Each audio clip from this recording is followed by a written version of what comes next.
Bright House Networks present the Bright House Networks High School Football Game of the Week.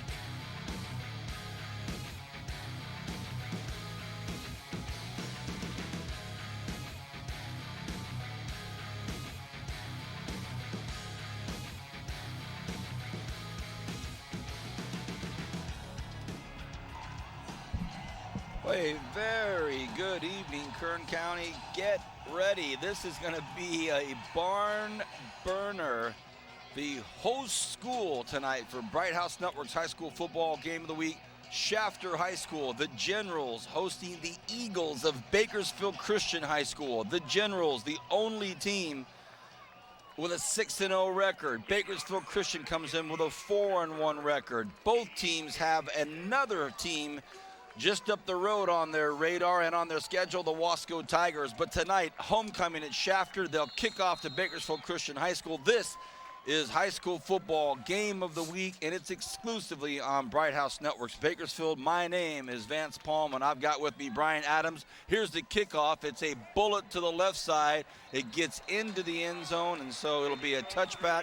It'll be 1st and 10 for the Bakersfield High School Christian Eagles. Let's bring in the 14-year veteran of High School Football Game of the Week. He's in the Bakersfield High School Hall of Fame. He's also UCLA Bruin great. My good friend, the captain, Brian Adams. Hey, what a nice football game out here in the country tonight. The Generals 6-0, making big news. And now as the team in the white jerseys break out of the huddle, the Bakersfield Christian Eagles. Nice game tonight, Brian. Well, Vance, this should be a great game tonight. Both teams are going to try to put up some points, and Shafter's playing well with the 6-0 record. And we say that, and there's the opening run right there. And I believe that is Blank right there, Keith Blank, the junior.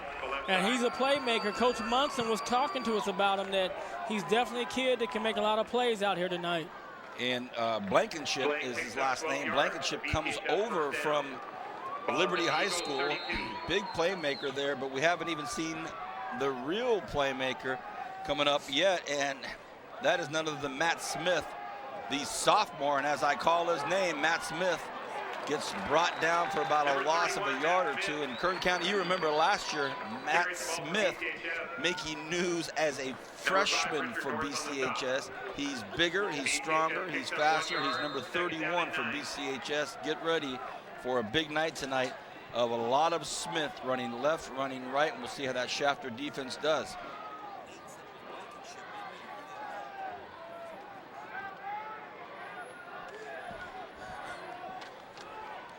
Second and 9. Blank in motion. They hand it to Blank. Blank gets to the outside. Blank cuts back upfield, still on his feet. Finally brought down about the 47-yard line. So the Eagles fans over here on the away side like what they see early. Keith Blank. Well, Vance, one thing we can see early is Keith Blank has some great speed, Vance. He's able to really get to that alley and then just hit up into the lane and picks up another 9 yards or 11 yards and picks up a first down, rather. But he's doing a great job of running that little fly sweep. 1st and 10 for BCHS from the shotgun.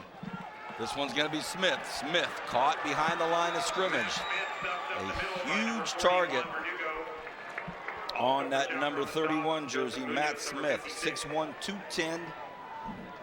And as we mentioned, he's only a sophomore. So we'll see how this Generals defense deals with it. They are 6-0. What a record for Coach Ricky Ishida and the Generals. High snap. This time it's going to be to another weapon, and this is Josh Jackson. Josh Jackson, an incredible young athlete, a junior, wide receiver, defensive back. So they have Jackson to go to, they have Blank to go to, and they have Smith to go to. Here's a 3rd and 10. Big play here for the Shafter defense.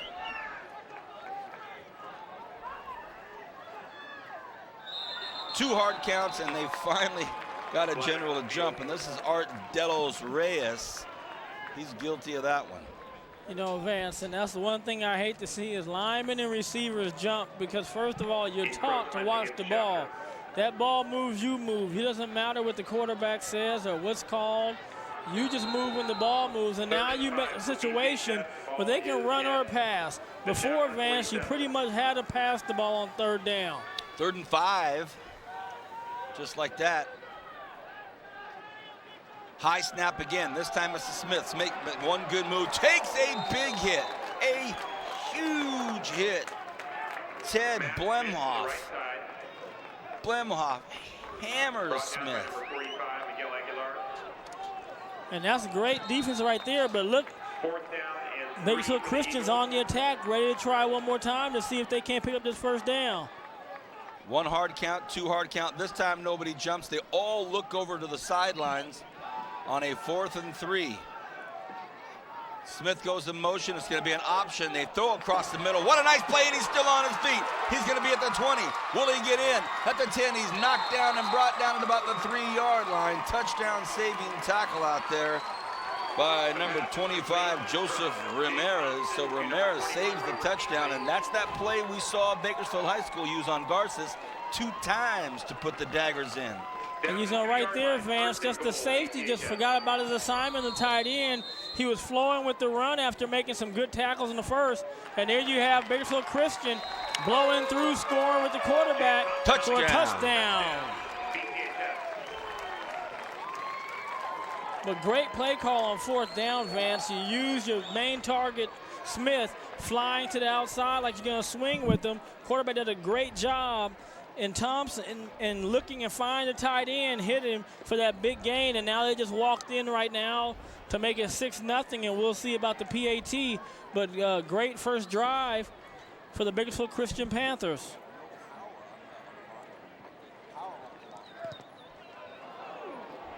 So with 8:27 remaining in this 1st quarter, the PAT's no good, so a missed PAT after that beautiful drive.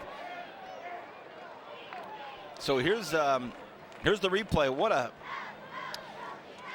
This was a touchdown we're looking at here, but the play before it set it up. We saw it at Bakersfield High School when Garces had him on the ropes, going back a few weeks for those of you that watched that. That was the exact play call. They go to the left, they bring everybody to the left. They have this great decoy in Smith to the left, and boom, they dump it right across the middle. I've seen that play a lot now, and it's worked. We saw it run last week as well. So, you know, and really when you're playing assignment football, especially when you have a lot of plays and balls are going, there's dives, there's sweeps, you know, you get caught up in the play action, stopping the run, and you forget about the weapon of the tight end who's able to just sneak right out. And again, like I said, the safety over pursued going to stop the run or trying to stop a play out there in the flats. And really the tight end just came in the middle. Then he wasn't able to put him down, and that's why you got the big play. And then the touchdown, Vance, was just nothing more than quarterback keeper, and the line just pushed deep into the end zone as he just fouled them and wedged in for a touchdown. So with 8:27 remaining here in this 1st quarter, 6-0. Bakersfield Christian High School scored on their first drive. It's just a beautiful evening here, fantastic field. This field is in great shape. It's homecoming to Shafter, one of the great high schools in Kern County in history. Incredible athletes have come out of here, great stories, great rivalries, one of the original top-notch schools to ever be built here in the Valley. Very old school hosting a new school.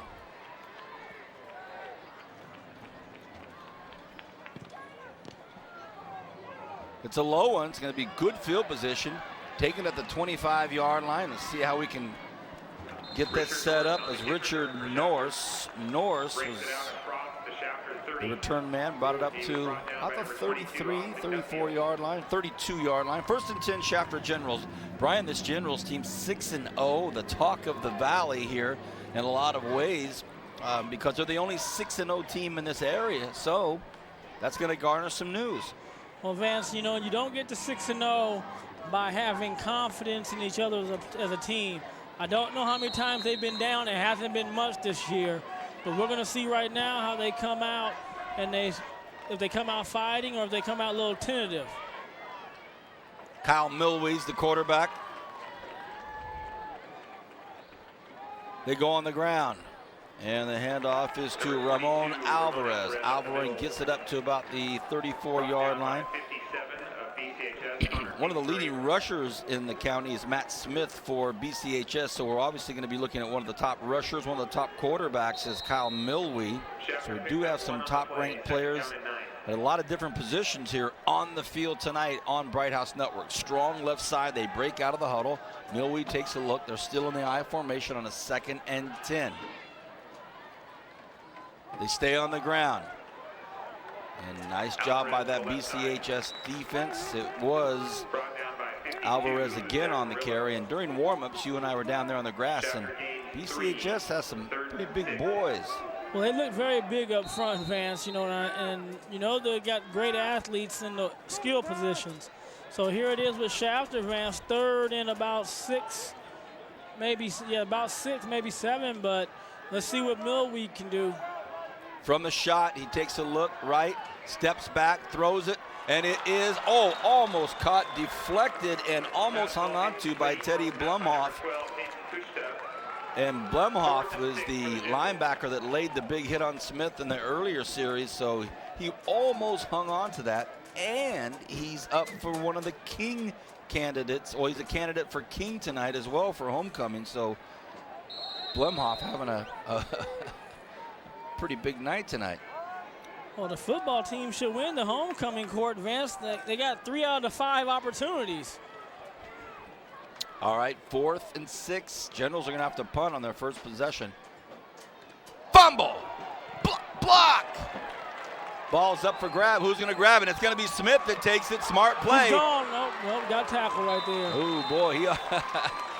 When one of your most talented players sees a ball floating in the air on a block punt, it's nothing for him to go grab it. They might tell a lineman or somebody like that, get away, get away. But Matt Smith says, I'm gone, but they got him. Well, Vance, this is definitely not how Shafter wanted to start this game. You know, they're very excited for us to be out here. They want to do a production on the show tonight, but they have to settle down, Vance. You know, your defense got caught in a 4th down situation. There you go, where you don't handle the punt correctly. And I think they need to stop Bakersfield Christian right here. 3 points or make them punt to you. Ball goes up in the air, and it is going to be a flag. They got him. And they got him on the ankles. They tripped him up more than anything, and it took the official a second to get his flag out. He was going to call it the whole time. It wasn't a late call. He just couldn't get his flag, so they got him. Well, you know, Vance, that's a tough call right there. Not a tough call, what I mean by tough is a bad call, but tough in the sense, Vance, that here you are, Shafter. You know, you have a chance to maybe intercept the ball, and instead of an interception, you know, you're looking at a pass interference, and now you're in the 19-yard line, and they really haven't gotten the big boy running yet. 1st and 10. Speaking of the big boy, they give it to him now. Makes a couple of moves, and he gets brought down at about the 11-yard line. We say big boy. It's Matt Smith. For those of you that watched last year, we had BCHS on TV, and I think it was BCHS in South. And Matt Smith, a freshman phenom. Now he's a sophomore superstar. Yeah, sensational sophomore. 940 yards this early in the season. They're going to go to him again. And they key on him. They know what he's going to do, but he's still able to chomp enough yardage for a 1st down there. So it's already looking very good for BCHS. 6:18 remains here in the first quarter. 6-0. BCHS now it's 1st and goal from about the 7-yard line.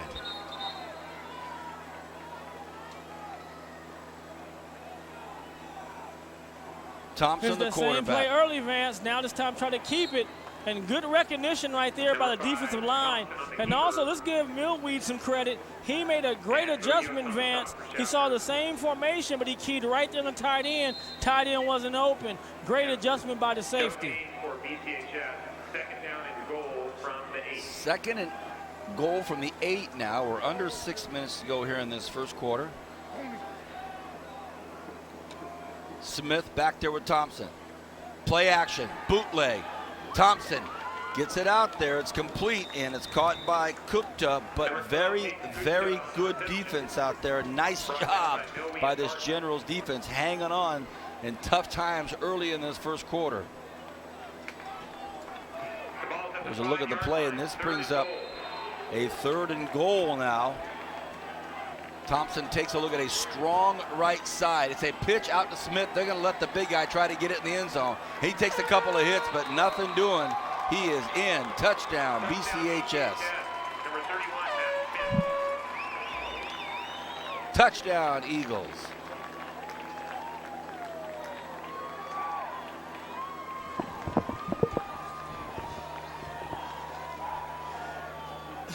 Well, Vance, BCHS has come out firing on all cylinders. Matt Smith takes a couple of hits, but there's no way they can stop it. They're going to go for the kicking PAT to try to get this thing tied up, and it's no good again. First one was wide left, this one's wide right. So the only hiccup right now are the PAT kicks, and that's a 12-0 score right now, 12-0. You're watching high school football game of the week. Well, Vance, the 12-0, you know, you got to think, we've seen it before where those extra points come up a little bit short, and they come back to bite you as a team because 12-0 with 5:21 in the first quarter. So a lot of time, a lot of play left to play. So you don't have to really worry about it. Just a little toss out there, and Smith is going to run through guys and then get in for that touchdown. But Vance, there's a lot of time for Shafter. If you're a Shafter General fan, it's not time to panic. Just stay calm. You know, Ricky Ishida, the coach right there, he's walking the sideline. Like I told him before the game, you're making me old, Ricky. Now I came here before when I was just starting doing this, and you were leading the charge, and a big-time quarterback here for Shafter. Always felt he could make a comeback when he played. And I think his team embodies that, so I don't look for Shafter to roll over. I look for them to come out right now. Our game tonight is under the direction of the Godfather, Zachary Flores. He's already pulled a couple of rabbits out his hat to get us going out here. Super Samsonite Bowman is up on our lift. We've asked many times to get a different cameraman on our lift, but they keep giving us Sammy. Bernie Johnson, our senior director, on the south lift, and Carlos Anguiano is down on the grass. Of course, Dave Farnes is in the truck. And look at this kick, a pitching wedge. It backed up. Nice kick coverage by the Eagles, but it was taken by Nick Alexander. That ball actually kind of stopped and did a little European Ryder Cup rollback. Unbelievable. I thought for sure that was going out of bounds. It sure did, Vance, but I mean, like you said, a ball, pitching wedge, that this. backspin on it, just suck it up. That must be one of those Titleist balls or one of those new Bridgestones. Man. But Vance right there, not only did they back up, but so did Generals on that return. 1st and 10. And the scoreboard shows 18-0. It should only show 12. Maybe there's some light bulbs not working. But 2 touchdowns. 12-0 is the score. So 1st and 10 Generals. Let's see if they can get something going here. Split sets out to both sides. They're going to go to the air. Milwee has some time. Looks, lets one go, fires one up, has a man, and it should have been picked off out there by Robert Keithley, but he dropped it, and that would have been a devastating blow to the Generals had he made that interception. Vance, the guy that to me that was wide open was the outside receiver. That's who I thought he was throwing the ball to at first, but then no, he was going to the slot receiver. And again, Shafter, like you said, Vance, just really dodged the bullet on that because that could have easily been an interception. As you see right here, you can see the great position right there by the secondary player of Robert Keithley. Well, while we were showing you that replay, they ran another pass play that we just missed, and that was an incomplete. So just like that, it's a 3rd and 10. So Shafter right now feeling some pain here at home. Homecoming, packed house, can't get a seat on the home side, and they're faced with a 3rd and 10 already. Milwee drops back, takes a look, He gets out of the pocket, has a lot of room, can probably run for a first down, but he throws for it, and he goes to the sure-handed Teddy Blumhoff, and boy, that is exactly what the Generals needed. Well, I'll tell you, Van, there's one thing I'm seeing so far for the Shafter Generals. Watch the protection. Oh, yeah. There's never really any doubt he's in trouble. He starts to move up, buys himself more time, and if they're going to give him that much time, he's got to make them pay. And I think the Generals can move the ball that way. Well, this is a keeper. It's Milwee on a keeper. He's a junior quarterback, and he tried to do something with legs on that one. Went outside to the right. 4:44 remains in this first quarter. We're at Shafter High School for homecoming. They're hosting BCHS. It's a 2nd and 10. Milwee in the shotgun all by himself. Nobody back there. Milwee looks out, flushed out, has a man wide open, and it's caught. Great protection, Jake Thompson. Richard Norse. Norse out there makes the grab. No, great catch right there by Norse. Great reaction by the quarterback Milwee to really see a guy open and take his time and get the guy the ball on that sideline, Vance. One of the assistant coaches got dinged up on that play.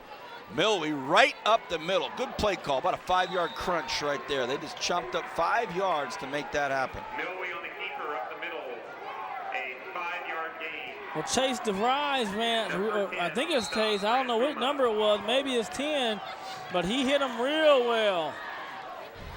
Real well. Milwee has a man across the middle, but he's flushed out of the pocket. He's in trouble, and that one is almost picked off himself. Ooh, man, that was close. That was almost gone the other way. Now, Vance, he's having time to throw the ball. The receivers have to do a better job of getting open, Vance, because it's not the line issue right now. We have a receiver issue, and I don't know if it's the routes or the receivers, but somebody's got to get open. You can't have this much time and nobody open. And Vance, there's a face mask, so that's going to negate that sack right there. A 3rd and 5, and it looked like it was going to. We saw the face mask, and we saw the head official. I don't know if he called that or if he called the holding. We're going to see real quick. We saw that. We saw the There was a flag on the play. The swipe across the face mask, but it is holding on Shafter. And the reason and they called a face mask, and they said the plays. Okay. Oh, they declined it. They called a holding. Yeah, no face mask call. No face we saw mask. it, but the lead official, his back, he was blocked and didn't see that. Made a good holding call. Now it's 4th and 15. 4th and 15. Shafter's going to go for it in midfield. They let it fly. He's got a man open. What a call. What a big first down. And a touchdown on a 4th and 15. And Derek Barton pulls in a perfect strike. Touchdown. Well, Vance, better route this time by the Shafter General receivers. But again, they're having all day to throw the ball. Good throw, right on target. Now watch the acceleration right here. Able to get right past the safety from Bakersfield Christian, and Barton walks in for a touchdown, and the Generals are right back in it. Well, you said it. You don't get to 6-0 without having confidence in your teammates. And now, interesting PAT, because BCHS has missed their first 2 PATs, but here we see David Sanchez comes on for his. That's up, and that's right through the middle. So we got a nice little football game going here. It is 12-7 BCHS, week 6 of high school football game of the week on Bright House Networks. Beautiful October Friday, and we are loving being out here in Shafter. What a beautiful campus. And I work close to this area, so when I come through Shafter, I always love it. Well, Vance, we couldn't get a better evening. Nice and cool. It's not hot, not cold. So we don't have to worry about doing these things tough anymore, doing some Green Bay stuff. I'll be wearing a jacket this year up here with you, partner. Perfect football night. Some other games going on around the city. We'll talk about that as the evening progresses. But right now we got a little bit of a football game breaking out between the Eagles of Bakersfield Christian High School and the home team Shafter Generals. Of course, homecoming. 3:36 remains here in the first quarter. The Bright House Network football game of the week. It will be replayed tonight at 12-7 is the score. Vance, I'm looking in the little media guide, and they have some homecoming trivia. You know, and they're going back 1931 to 32. Who was the ASB president? Ned Permenter. Don't tell him I said that. Speaking of Ned, Vance, something real neat is coming from Foothill. Yeah. And that is the Foothill High Hall of Fame. And they have their kickoff dinner on November 17th for the Foothill Hall of Fame. So that'll be real great. And they're going to be also naming the field after Ned Permenter on the 13th. 1st and 10.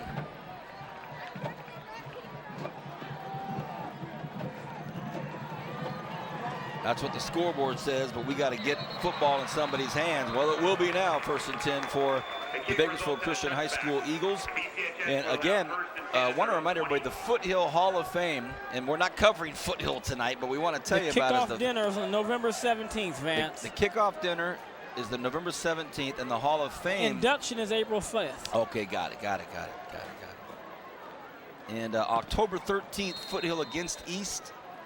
The 50th Gala, and they will be naming the field after Ned Permenter. Oh, boy. We might have to throw our hat in the ring for that one to get Bright House over there. East at Foothill, November 13th, and the field being named after Ned Permenter. Here's the 1st and 10. Smith. October 13th. Making some moves. Oh, you mean a week from tonight? A week from tonight. A week from tonight you're talking Next about. Saturday. And then the kickoff dinner is the 17th.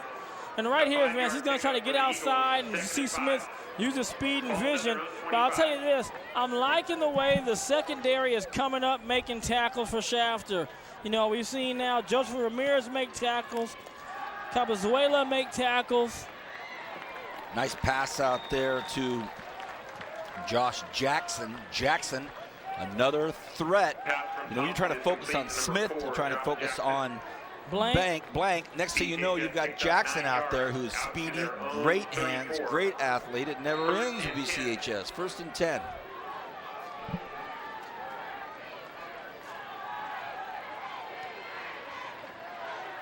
Smith trying to bust through that line because, you know, once he gets past him, he's gone. You know, one thing about a big, strong back, Vance, they're able to do is they're able to wear you out. They just keep running and keep punishing you and punishing you. And then, you know, about how we talk about the drillers do to people. In the 4th quarter, they just bust through on you. 2nd and 5. Smith's the only one back there.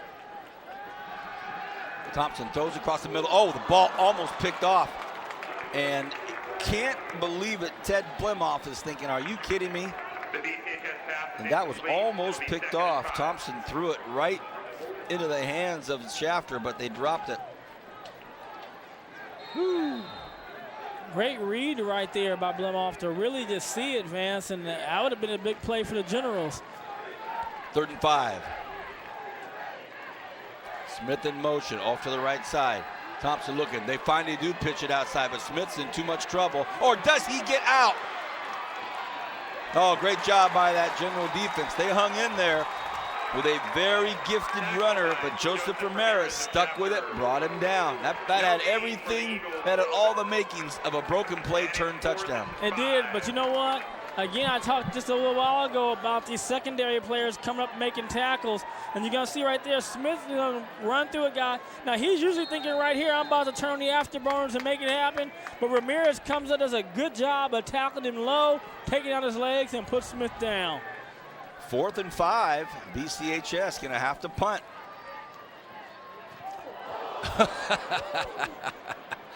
Oh, big hop. Right into the hands of Richie Denojian. Denojian catches it, but we all saw Eric Torres almost block this punt. He flew over the 3 blockers and went Superman on everybody, almost blocked it. I don't know if we got that on camera, but man, that was incredible. Wow, that's all I can say is wow. Man. Eric Torres is a big boy. He's 6'2", 220, and went up on 3 of the punt blockers. The basketball coach has to be asking him, hey, can you come out and play a little hoop for us? Man, 1st and 10. Shafter trying to get back on the board again here. Millwall has a man, fires, and had a guy open out on the flats, and The pass ball is incomplete. that was going to be Ben Coyle. For Shafter. Watch this play right here. Eric Torres. Oh, this is the replay of the option. That was that big third down play to force the punt.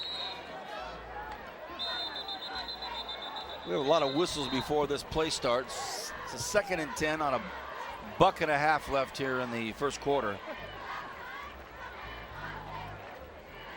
Oh, they didn't have the ball on the right line of scrimmage. Good knowledge by the sideline official to get it straight.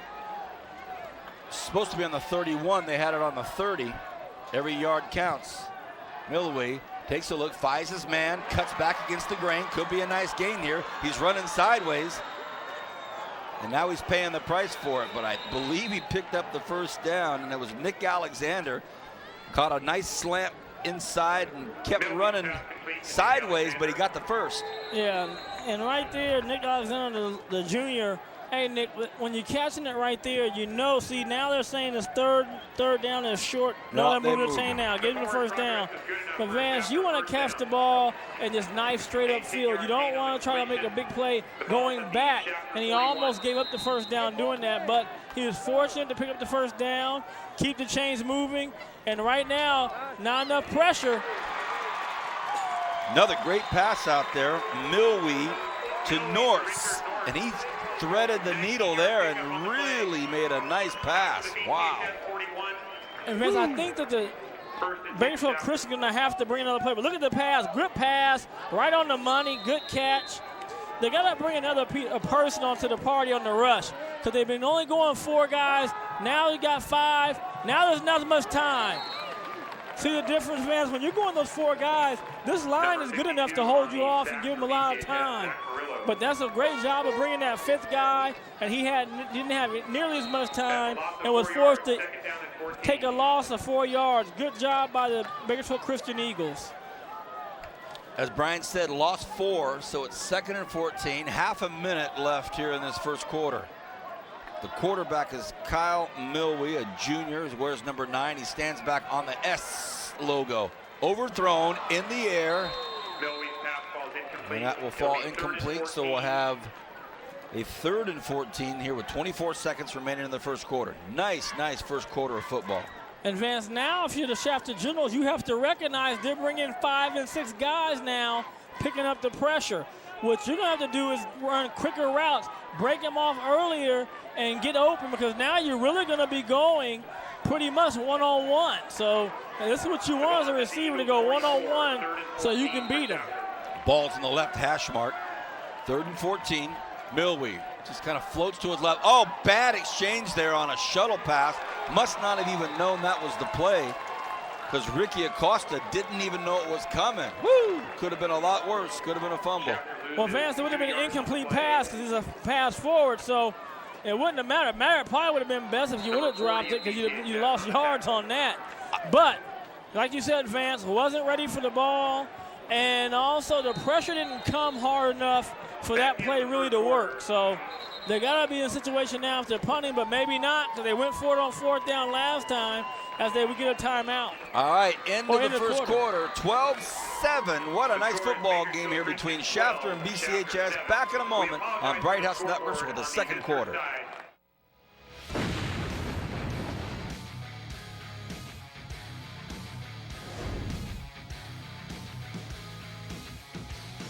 Connect with an industry-leading fiber network powered by Bright House Networks Business Solutions, chosen to provide communication services for the Republican National Convention, which meant building a metro Ethernet for the convention that could support a small city, dedicated bandwidth with guaranteed SLAs, a network scale to support hundreds of worldwide media outlets, and continuous Wi-Fi access. We connected Tampa to the world.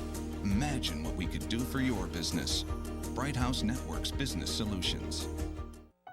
Remember their first sleepover? They called just to say goodnight. Then it was the curfew call to let you know they were on their way. Now they're on their own. And with Bright House Network's home phone, staying in touch is just a phone call away, anytime, anywhere. Add home phone for as low as $10 per month and enjoy unlimited calling, plenty of free features, and proven reliability, so you can call just to say hello. Learn more at brighthouse.com/phone.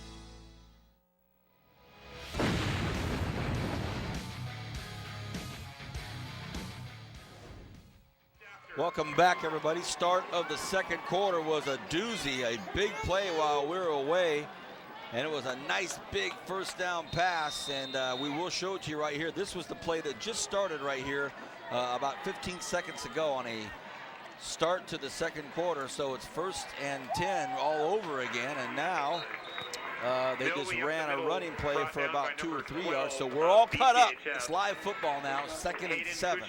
Well, Vance, we've had 3 fourth down plays and 3 fourth down conversions. The fourth down defense has got to get better for both teams, Vance. 2nd and 6. Out to the flats, incomplete. A lot of pressure there. Big pressure put on by Connor Kingsbury.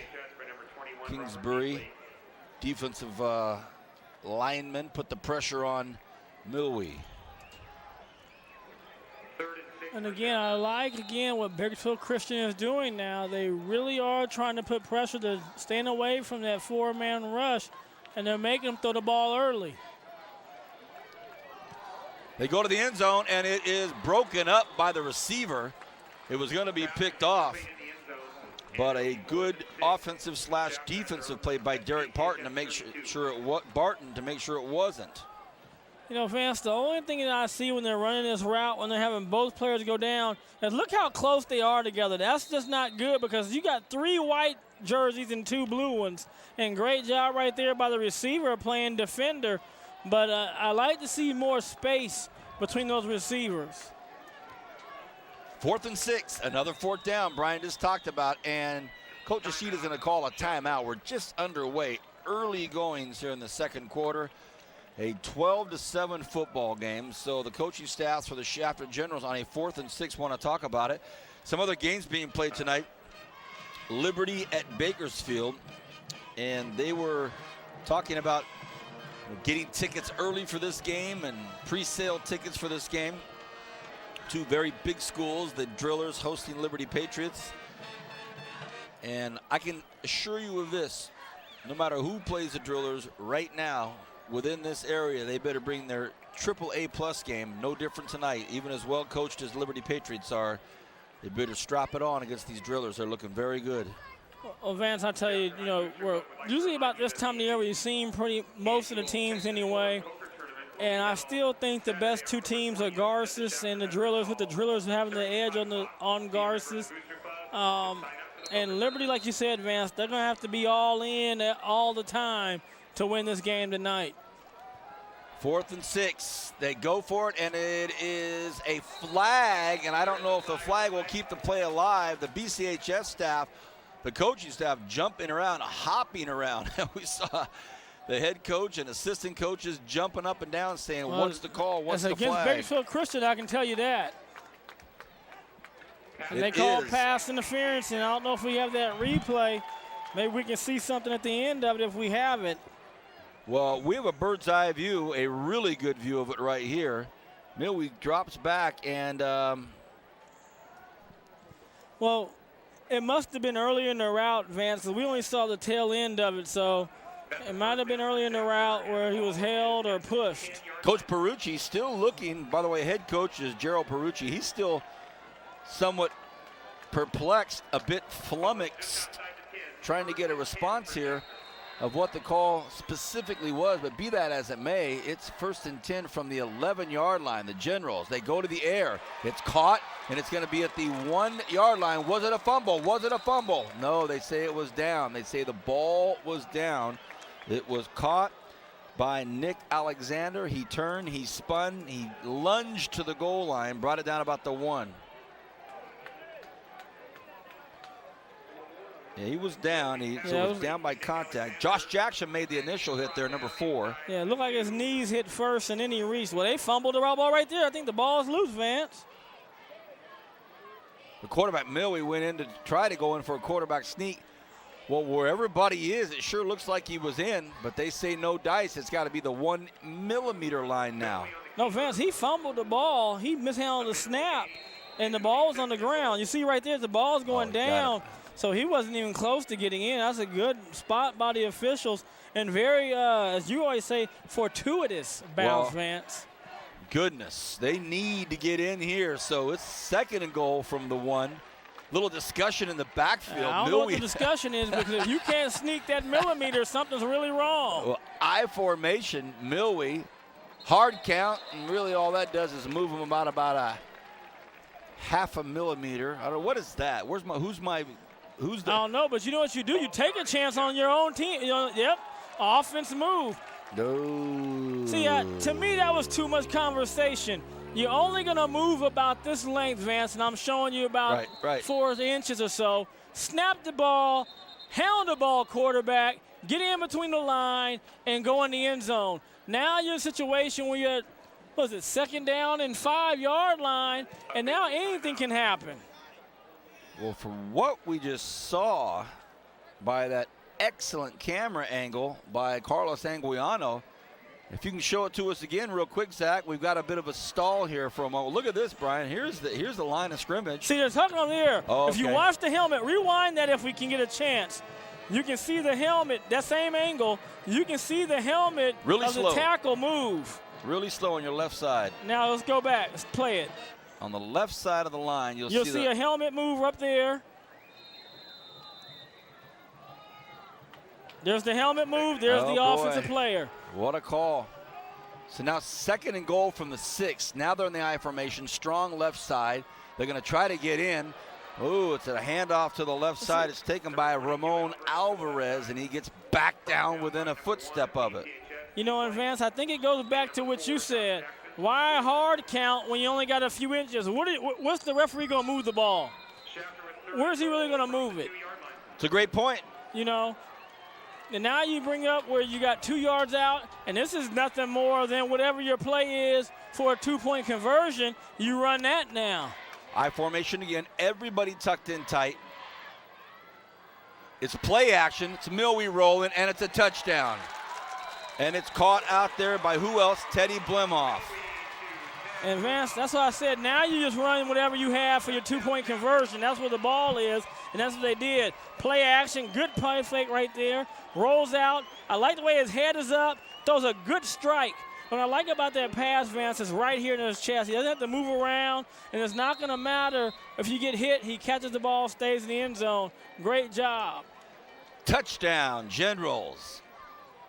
And here's the PAT by David Sanchez. This one's up. This one's good. So just like that, it's 14-12. Shafter. And Coach Perucci's going to meet his fellas out there. And he's talking to the players and he's talking to the officials, letting everybody know what he's thinking right now. But you said it, Brian, early in the deal when it was 12-0 BCHS. Hey, Vance, this thing's just getting rolling. Coach Ishida and his Generals at home, homecoming. There's no way they're going to let that thing slide. So here we are, 14-12 Shafter. And Vance, you've been a coach and I've been a coach. And one thing as a coach you have to be careful of is when you start talking to the refs and riding the refs and staying angry at the refs, because especially when you coach basketball like we have, your team starts to feed into it and you start forgetting about playing and worrying about the officiating. You know, and so what you have to do is, it happened, it's gone. Now you're down 2 points. There's 9 minutes left.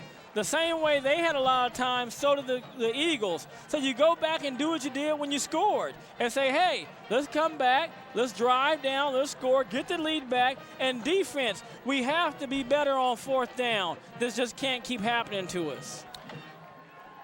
Gerald Perucci, excellent, excellent football coach. And by no means do I want to paint the picture that that's his MO, and I know that's not what you're saying, to get on these officials. I think he's actually just as frustrated as you say with these 4th down conversions. And between he and Coach Ishida, you're talking about 2 of the best in the business.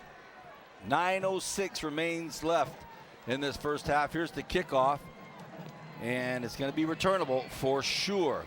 Taken by Blank, who drops it at the 12-yard line. Blank looks, and he's brought down about the 24-yard line. So it'll be 1st and 10, about 22-yard line. Tomorrow night, the Renegades from Bakersfield College, your college, will be on the road at El Camino. The Renegades 3-2 in league play now. They've got to make it all count every game. So a lot of these Generals and Eagles will be playing for the Renegades next year. Hope you tune in and listen to us. How's Elko this year in the college football, junior college world? The thing about El Camino, they're only 2-3, but it's El Camino. They could be 5-0 just like that. Jackson in motion. They fake the handoff to Jackson, and a really good play by Thompson. He's still on his feet. He picks up a 1st down. He's still on his feet. He throws it back, an incredibly ill-advised pitch. Fumble! Jake Thompson had the best and worst play of the night. A quarterback keeper that got him a big 1st down, a ton of yards, a surprise play, and then turned back and tried to make something more happen. He must have saw Bright House last week when Independence did it. And then right here, you know, he's going down, and the relationship is not close enough. And Matt's calling for it. See how the relationship, Matt was too far ahead, first of all, and when you're doing that pitch, you have to be closer to him, like we saw last week in Independence. But, you know, hey, you made a mistake, you come back the next play, and you get and Tim, you get on offense and do it again because you found some running room there. I would go back to it. Official timeout. 8:47 remains here in this 1st half, and what a tale of two very different stories. It was 12-0. BCHS scored on their first 2 possessions, missed both PATs, but then Shafter battled back, and then all of a sudden right now, with a ton of time left in the 1st half, Milwee drops back. He throws out to the near side, and this one's picked off. Oh, they say incomplete. They say incomplete. They say he didn't get this one, and the official was right there on top of it. There's a good look at Nate Munson, superstar Nate Munson. Boy, BCHS lucky to have him on their staff. Oh, yeah, Nate's telling him, hey, let's give it to us. We got that. Here's a good look at it. Let's see if our top-notch cameraman can find out something that may be a scoop. No, he dropped the ball. Milwee drops back, comes down the sideline, throws it up there to Blemhoff. Oh, my goodness, what a catch. What an incredible catch. And you're talking about Teddy Blemhoff having the game of his senior year, and he's up for homecoming king. Man, you got to hope he got the votes today, Vance, and he's the homecoming king because everything is going right. But what a catch. Ooh, we talk about this all the time, Vance. I talk about saving room on the sideline. Very rarely do we see it happen till tonight. And this is what I'm saying. He's fighting in to push against the defender. Look how much room he has for the ball to come outside, Vance. Catches the ball over the shoulder like I talk about. And then right here, this is just called too big, too strong.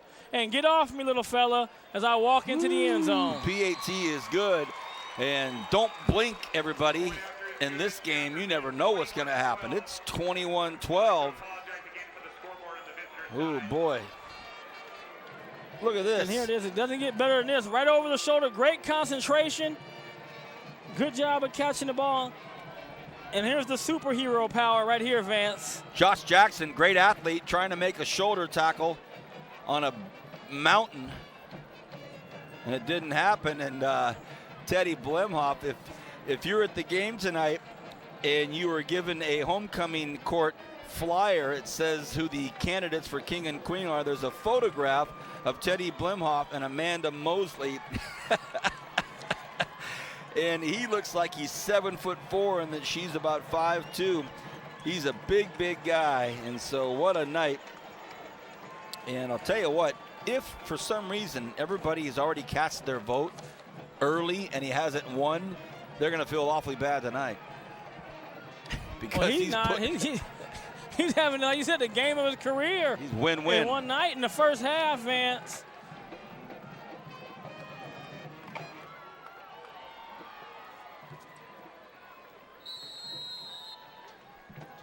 Eight and a half left in this first half.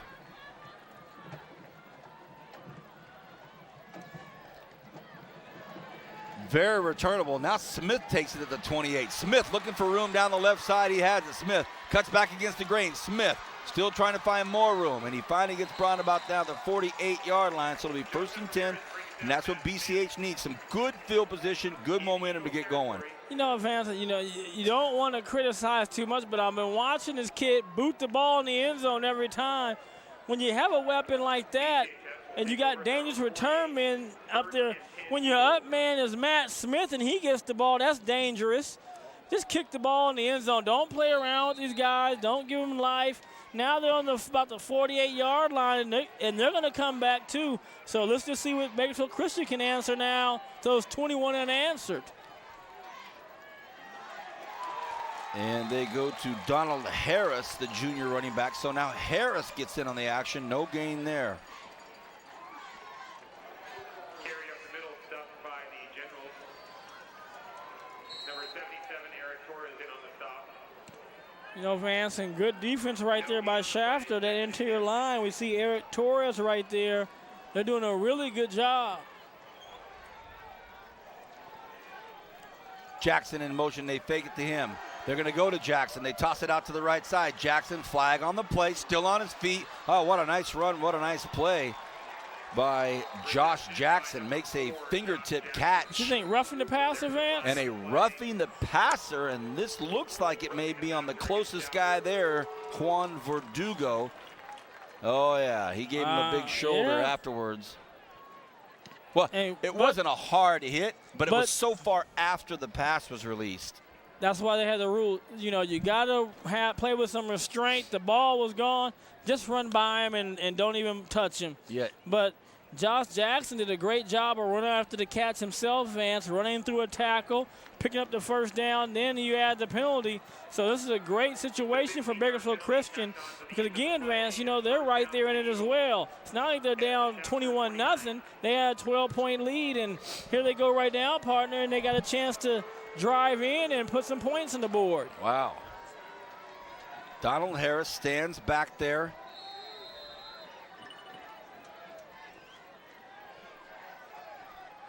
Thompson takes a look, fires one to the corner. He wants to go to Jackson. What a catch, touchdown. What a pass. That was beautiful. Well, I tell you, give both the quarterbacks credit because they both come back and thrown great passes. And I like, too, not only that, Vance, the receivers are doing a good job of holding defenders in and letting the ball go off. You know, I talk about this all the time, Vance, like a broken record, and we finally see it. 2 plays, back-to-back touchdowns, where the receivers do the right thing. It just gives your quarterback more opportunity to be off. But when they weren't, like those last 2 passes, it's magic as they go for 2 points. It's 21-18, and now Thompson's going to take a look. Has a man wide open. The ball's deflected, and it still ends up in the hands of Keith Blank. So all starting to go right now for the Bakersfield Christian Eagles. It's 21-20. What a football game. And they're right back in it, Vance. And it's, like I said, a great night for football. We're being treated to a great football game. But that's one of the things right there when you're the defender. When that ball's tipped, there's no pass interference. You can now run through the receiver and put him on the ground and make sure he doesn't get it. 21-20, 7.5 remaining in this first half. There's a good look at the quarterback, Jake Thompson. And Jake Thompson, it says in the program that he's 6'11". I think I'm going to go with 5'11". As we saw him standing next to Hunter Drake, his lineman, who was 6'8", and he wasn't 3 inches taller than him. So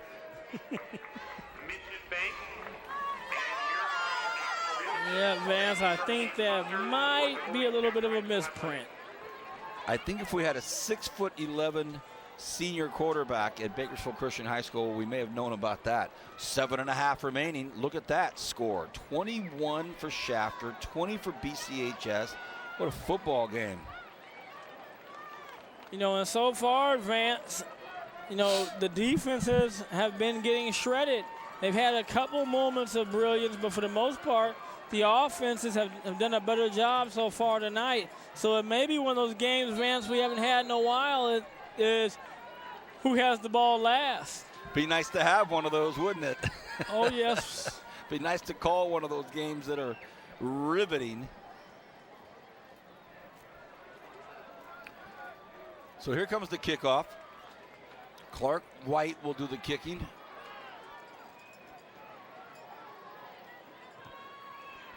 And it'll be a short one. And it's taken at the 10-yard line. And he slips and goes down, and that is Nick Alexander. So Alexander gets a little bit.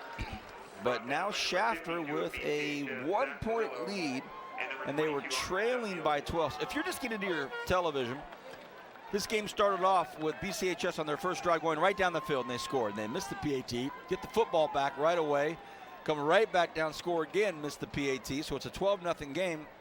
And then Shafter just kind of woke up and got rolling. Their offensive line started really giving their quarterback some protection.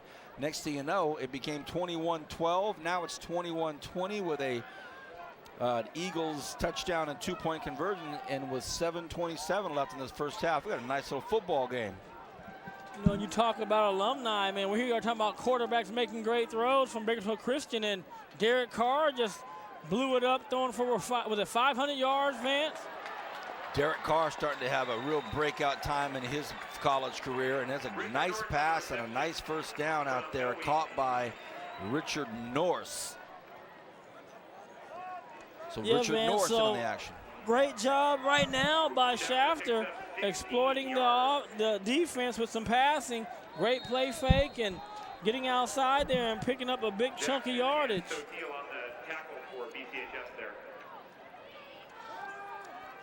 Now he's rolling out to the right, Vance, and here's North wide open again, Vance. So Norris is wide open, does a good job. And I like, too, how now Shafter's running some shorter routes, too, and sucking up tight and making plays. Rolls out, good throw out to his right, an easy catch, and now you're second and short. So you can do a lot of things again, Vance, on second and short. Play action.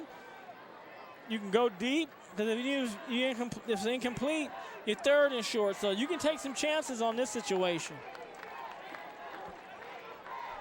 2nd and 1, just like Brian said, a lot of options right now. Millie in the shotgun, and they bumped into each other, and a big play out there, big hit by Matt Smith. So of course Smith, the marquee running back, but also whops a major hit on the running back, but they do the job and keep him from getting the first down. Big hit by Smith. Milwee throws, and it's almost intercepted, almost picked off by their quarterback, Jake Thompson. Well, you know they're going for it, Vance. They've been going for it every fourth down, but bumping into each other was not what I had in mind, Vance, on that second and short. Not at all. I thought they're going to be a little more aggressive. But here they are on fourth down and about maybe 1 yard, Vance. So let's see what they do.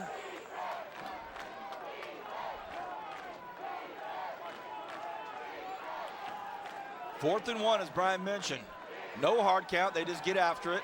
They throw it out to the flats, and it's caught, and it's going to be a first down. It's Barton. Barton picks it up and a little bit more. So, you know, there wasn't any hard count, hard snap, none of that. They went right after it and just got it done. Nice play. Yep, and again, Vance, this is now the third, fourth down conversion. You know, this is kind of unheard of. Usually, you know, third down conversions are hard to do, but they're 100% on the fourth down conversions. Wow. Under 6 to go here in this first half. Milwee drops back. He's under pressure. He fires one out there. What a pass. And what a pass, because you're talking about Josh Jackson all over Derek Barton. There was nowhere to go with that ball with the coverage that Jackson was putting on him. You're right here. You got a corner. Why'd you hesitate? Just come on, young man, and you got a sack. Ooh. Or at least you're going to rush the throw. But great throw right there. And, you know, by Milwee, that's right on the money. Good protection, but he's in trouble. Couldn't get enough protection. He had a running back there with him, Ricky Acosta, number 21. But he couldn't stop the other 21, Robert Keithley. So sacked by Keithley. Some great athletes down on that football field. You know, that's a 30-pound difference, but, you know, Acosta has to step up and he has to make contact and block Keithley, but he didn't. And now you put Shafter, and what's that, second and almost 20, Vance. So big play right there by Keithley. Milwee throws one out, and it is caught. He He's can run, still on Vance. it. Woo! I thought he went out of bounds. They say no. That is a touchdown, Shafter.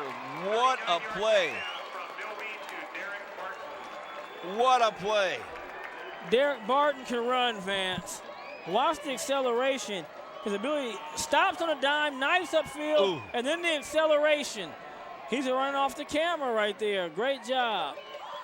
That was very, very, very close to the sidelines, and that's why I gave up on the play. Thought he was out of bounds, and he runs in for a touchdown. The snap, the hold, the kick. And it's 28-20. What a football game. Now watch this, Vance. They're talking about the secondary. Something's wrong with the coverage. They're getting mixed up. The coaches are talking to defense right now. They've got to get this situation taken care of. Too many fourth down conversions right there. On the, yep, doesn't get closer than that, Vance. But he did a great job what they call disengage. That's what they teach you when you run out. You catch it, you disengage, and then you get your feet on going straight ahead. Here's another look at it. Sorry to beat a dead horse. And right here, Vance, you catch it, then you disengage, and then you turn your feet upfield, and then you start accelerating out.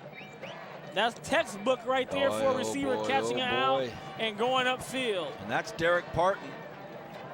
Barton. Derek Barton, he's a senior. And he also is a candidate for homecoming king tonight. So between Barton and Blemhoff, that could be one of the most dramatic moments in the history of Bright House Networks football. In every game we've ever called, this could be it. Not who's going to win the game, but which football player between Barton, Blemhoff, and Victor Wells. Yep. Well, if the football team comes up blank on this one, Vance, they're going to be checking some polls in here. Oh. Here's the kickoff, 28-20 game. Taken at the 6. Has the wedge if he can get to it, and he does, but a nice tackle out there at the 34-yard line. And a good run back there by Ricky Satil. Brought down by the quarterback, Thompson. So here we go. You know, just great job of just following the blocks, and then when he opens up, he accelerates Vance and almost runs through the tackle right there. Sorry, Richard Norris got him, sorry. Richard Norris, so. Got my fives mixed up. Well, 1st and 10. Now let's see how the Eagles can answer back. 4:54 remains in the first half. The ball's on the near hash. Jackson goes in motion. They fake it to him. Here's the option pitch out to Smith. Smith not able to go anywhere, runs out of room. They are really keen on the sophomore sensation, Matt Smith. Well, Vance, they are ready for Mr. Smith tonight, because everywhere he goes, Vance seems to be two generals there. Now, I think that's why things have been so open, Vance, for the other players when they've come off on those little sweeps or they've gotten the ball in the little passing routes. 2nd and 10.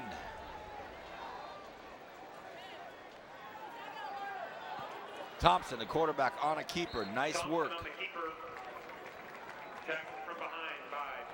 You know, that's really the play. He got that big run before the turnover, Vance. Now, I like the fact that they know they're keying on Mr. Smith and that the Bakersfield Christian offensive staff has taken advantage of that. 3rd and 6. Smith back there with Thompson. Hard count for Thompson. They got back behind the ball. 3rd and 6. Smith breaks out to the right side. Thompson takes a look, doshes it out to Smith. Smith looking for some downfield blocking. He finally gets knocked out. He'll be very close to a 1st down. They're going to say 4th down. And they're marking him short, Vance, at least by a yard. Here's a big play right here, Brian. Vance, I can't say enough, Vance, how good a job these secondary players have been doing, coming up and tackling him low and not letting him just use their size to run him over so far. Huge play here for BCHS with 3:58 left in the first half. A 4th and 3 from the 42-yard line. Smith out to the left, and it's going to be a keeper by Thompson. No dice. Big trouble. They don't get it. A great defensive call. You had to figure sooner or later somebody had to stop somebody on 4th down. But great job there by the Shafter General defense. And I think TB is in the middle of that as well, Vance. And that's Teddy Blumoff, and I'm going to call him TB. There he is, a good look at him, number 44. There's a look at Michael Sampley. One of the greatest vocalists in my life that I've ever known. Well, wow. Vance, sorry to cut you off here, partner. Yes, sir. Bakersfield Christian, to me, needs to get a stop here. You know, they got to come out defensively and make some plays. I think they've busted some assignments. Guys have gotten wide open because you should be able to cover when you have that, when you're given that much time and not rushing that many players. Strong left side, but Milwee goes to the right side and he runs into a lot of trouble and does not get out of bounds. So the clock, oh, there's a flag on the play. That stopped the clock. So Milwee lined up everybody on the left side, then took off to the right side, but he was brought down, and there's a flag on the play. Let's see what the call is. So, Vance, what you check out what the call is. Holding It's on. never good, Vance, when the quarterback is talking to the training staff. The hold is against Shafter, and I think the quarterback, Jake Thompson, he's had a couple of big hits. Plays defense, plays offense, been sacked. He's had a couple of big collisions as he's carrying the ball.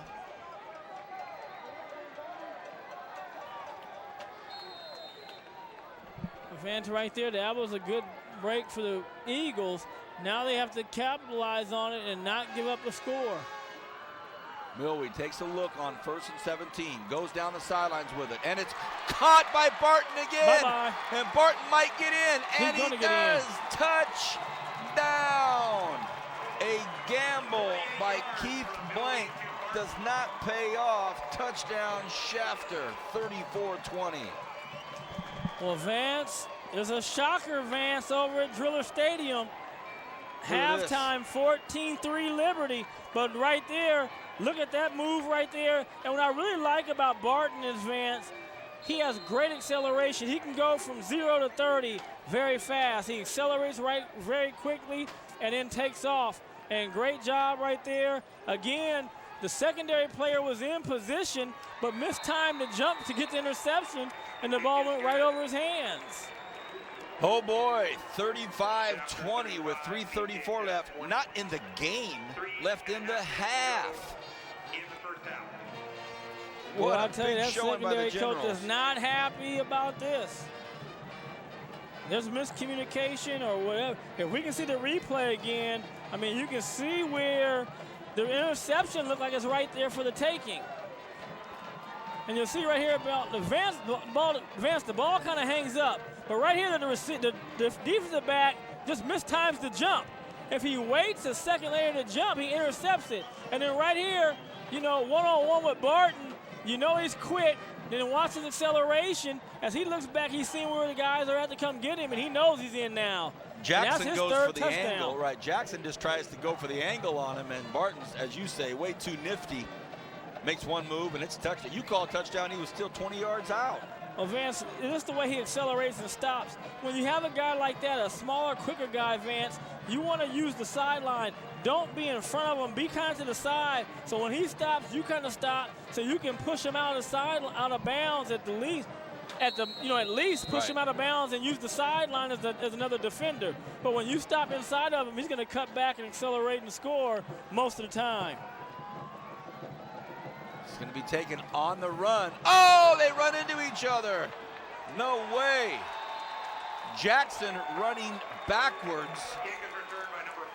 And Satil running forward. Well, right here, watch the left of your screen. He's the return man. He has the right. You're running back that far, that fast.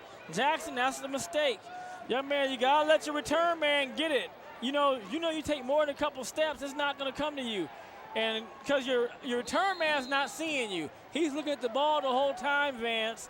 And luckily, neither player was injured, and they're able to stand up and play. Hardest hit Sattil has had tonight from his own teammate. 1st and 10. Thompson throws out to the left side. Nice running pass play to Darren Vandenberg. So Vandenberg in on the action. So here you go, Vance, rolling out to his left. He's back on the field. Gets his shoulder square, makes a nice throw to Vandenberg, and he's going to be able to just knife it up and get about 7 yards out of it.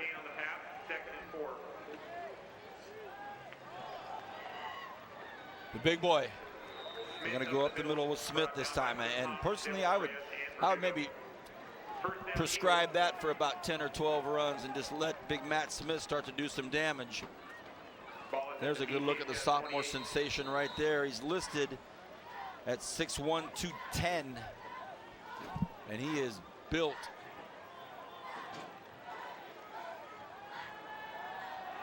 Thompson throws, and it's incomplete and bobbled around and almost dropped into the hands of who else but Blimhoff. Vance, right now, the same thing we said earlier about Shafter, same thing with Bakersfield Christian. They have enough weapons. They have plenty of time. It's not time to panic. Just methodically move the ball down, get your score, go down by 8. Smith loses his footing on a 2nd and 10. But they're making it very difficult right now. Drop balls, and again, Smith the one to cut back. And it's just the old thing of his weight's too far on his outside foot, and he's going to fall down there. Smith having somewhat of a frustrating evening, not the prolific numbers that he thought he might get in the first half of the football game, but a lot of time left. 2:14 remains in the first half. 35-20, Shafter with the lead. Thompson takes a look, wants to go downfield with it, lets it fly, and he dropped it. That would have been an incredible catch by Blank. I think Thompson's elbow might have been hit as he let go of the ball. We'll see. I'll tell you this, Vance, Thompson is very tough. He rolls right here. He's going to try to throw it while he's getting tackled. And almost right there, a great catch. But, Big hit. You're 3rd down and 10. You got to get to the sticks. We see this a lot in high school football around here. They go run routes. They run routes short and then come up short. They got to get to the sticks and move it to the 1st down. 4th and 10, ball on the close hash. And they almost get another block again, almost by Eric Torres again. The ball bounces up, and let's see where it's stopped at about the 37-yard line. You are watching High School Football Game of the Week on Bright House Network's exclusive coverage, the only place anywhere you can see an entire high school football game in Kern County in its entirety. 1:53 remains in this first half. Shafter High School leads by 15. It's homecoming. There's a flag on the play.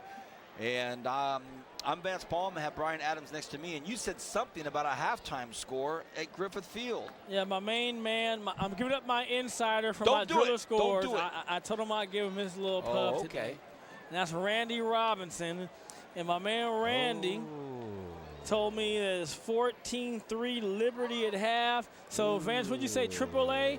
They're on a AAA game. So they have the drillers down, but we know one thing about the drillers when you watch them. It's usually in the second half when they do most of the damage. So what's the score? 14-3. 14-3 at half. At half. Well, we're 35-20 with 1:53 before the half.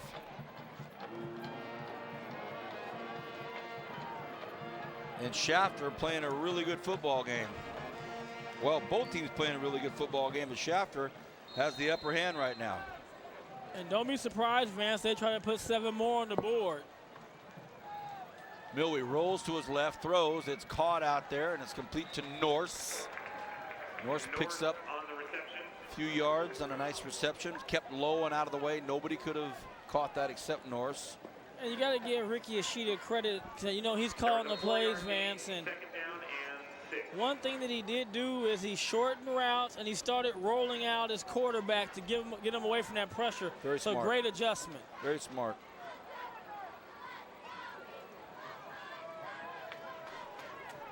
2nd and 6, $1:18 remaining here in the first half. Milwee has nobody back there with him, so he's going to go to the air again.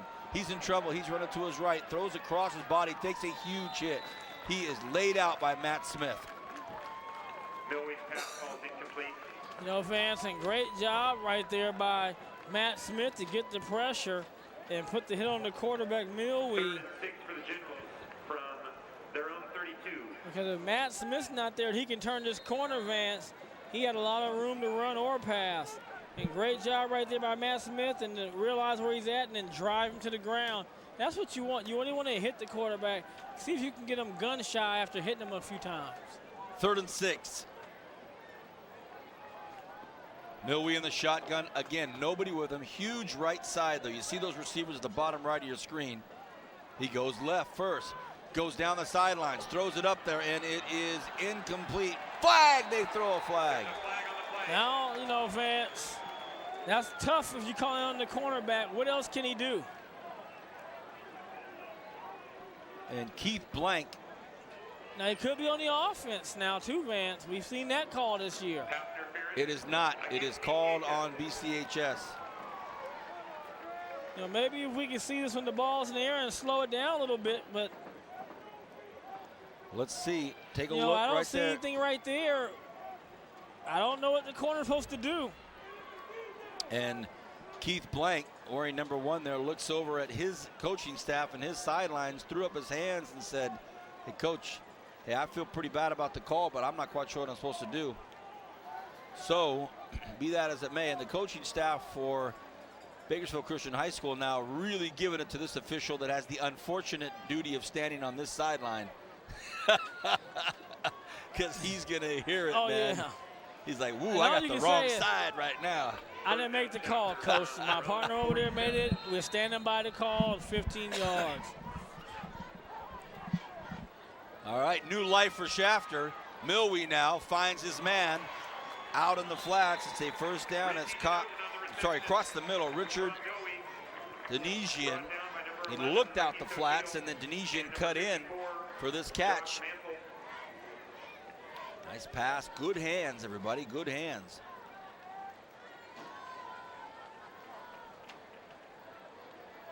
Official timeout for a measurement. Now, right now, if you're Shafter, I want to get my play call, whether it's first down or not, because it's not going to really change my play. It's 53 seconds, so I'm not worried about the first down. Yeah, now he's getting a chance to talk to him. He's got to come over on this sideline. They had to make the measurement here to see if they get the first down. So all the officials, all of them are over here looking for this call. And the coaching staff for Bakersfield Christian able to say, hey, fellas. 2nd and inches for Shafter. Come on now. And I'm going to tell you, if I see that call, I'm going to try it again. Hey, Coach, they're calling tight pass interference. Let's throw it again. Right.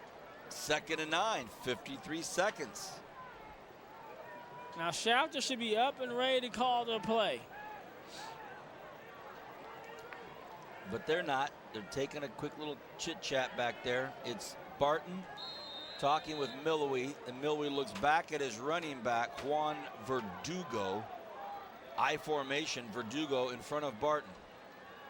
Oh, movement everywhere, flags everywhere, whistles. So after all that, Brian, I know this is going to aggravate you that Shafter wasn't ready. Well, I think you know, they stop the clock, they make the measurement, they've got about, in real time, about 70 seconds. Right, and they lost 4 seconds there. Let's see how much time they lose now. Because, again, you have timeouts and you have a sideline, so it's not like they can't move it like that, but you just hate to see that timer off the clock, and they're already at 4 seconds again, so now 8 seconds off the clock in your 2-minute drive. They find the man. It's Barton. Barton looking to make a move, and he does what he does so well. This time tripped up just enough by Keith Blank, but a big first down. Barton's the guy, when you watch the high school highlights on nights, he's the guy that's been running down the sideline, and you can see why. Great athleticism, great quickness, tough guy to tackle, but first down, and here it goes again. The clock's moving. 1st and 10. Milwee in trouble, goes down. They got to use a timeout now, you think. 24 seconds. I guess not. Goodness. Did they call some timeouts that we didn't see in the first one? That's what I thought. I thought they at least had 2. 2nd down and 14. Not 100% sure if they've used all their timeouts. I didn't think so. Milwee goes I guess deep, you don't need it. flies it out, throws it out, and now the coaching staff for Shafter is saying, hey, that was interference. Wasn't going to get that. That ball was uncatchable. Yeah, I think you can't ask for that one. Even if it was, you got to break on the other one. Just let it roll and just say, hey, it's all even. 2nd and 14, 2 seconds left. We'll see here that this ball was not catchable, way ahead of everybody. The only thing I haven't seen Shafter, they didn't come off the bat hot, and, you know, I'm not understanding with the use of timeouts. Well, they go in with a 15-point lead at home, homecoming at half, so a very exciting football game. The first half, 55 points scored. Both crowds giving their teams a nice big round of applause. We'll be back right after this. Bright House Network's third quarter, promising you an exciting second half.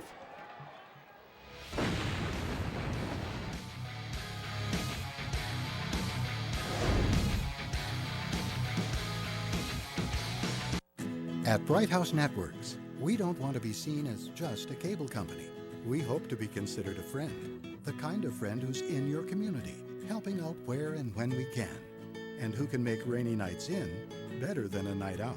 The kind who lets you conquer worlds from your bedroom and bring old friends together even though they're worlds apart. That's just the kind of friend we are. Bright House. Hello, friend. I'm Amar, and I'm responsible for IT operations of 25 healthcare clinics. I'm Paula with Bright House Networks Business Solutions. We have an entire team standing behind Amar, ensuring he gets the exact dedicated fiber services he needs. We're ahead of the curve in healthcare with our electronic medical record system. We send information everywhere, even internationally. Our patients' care depends on guaranteed uptime, and that's unique to Bright House. Bright House Networks Business Solutions, where business gets personal.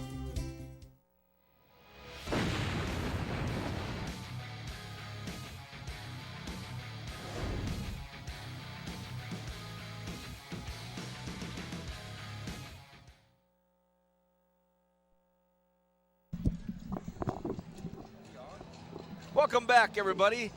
Third quarter just about to start here at Shafter High School. A very festive and fun homecoming.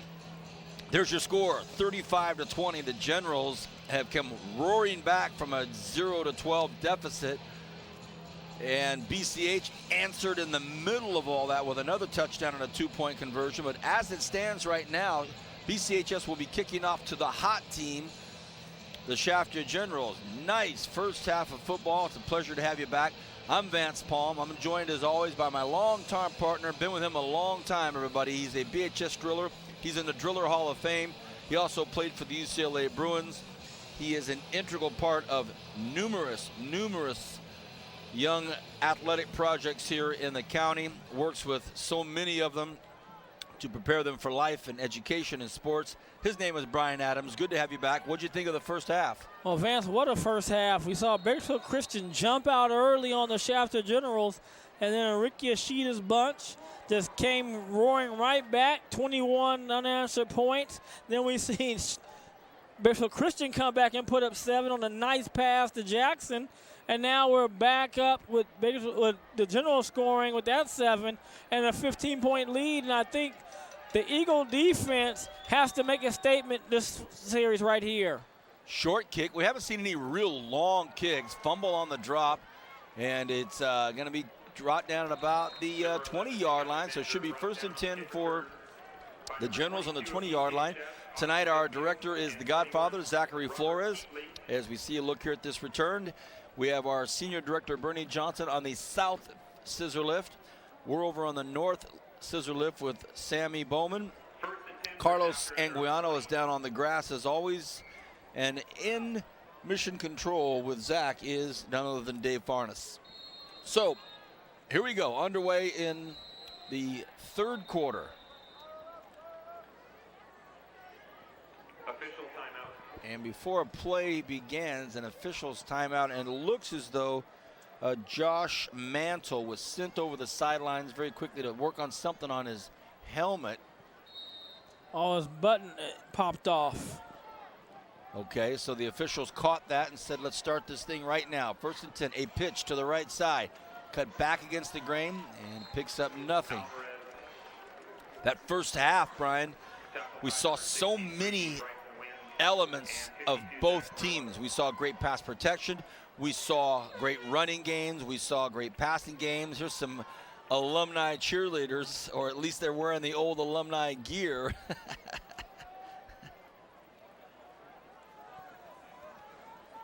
Yeah, Vance, you're exactly right. Now, I like that start right there for Bakersfield Christian. Now, the question is, can the secondary handle?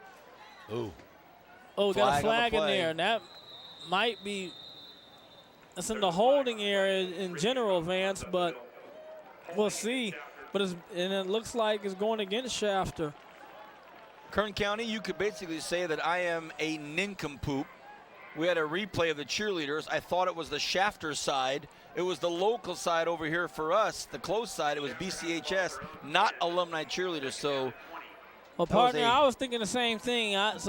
Major faux pas, and I take full responsibility for it. My apologies to the BCHS cheerleaders, and that'll about wrap that up.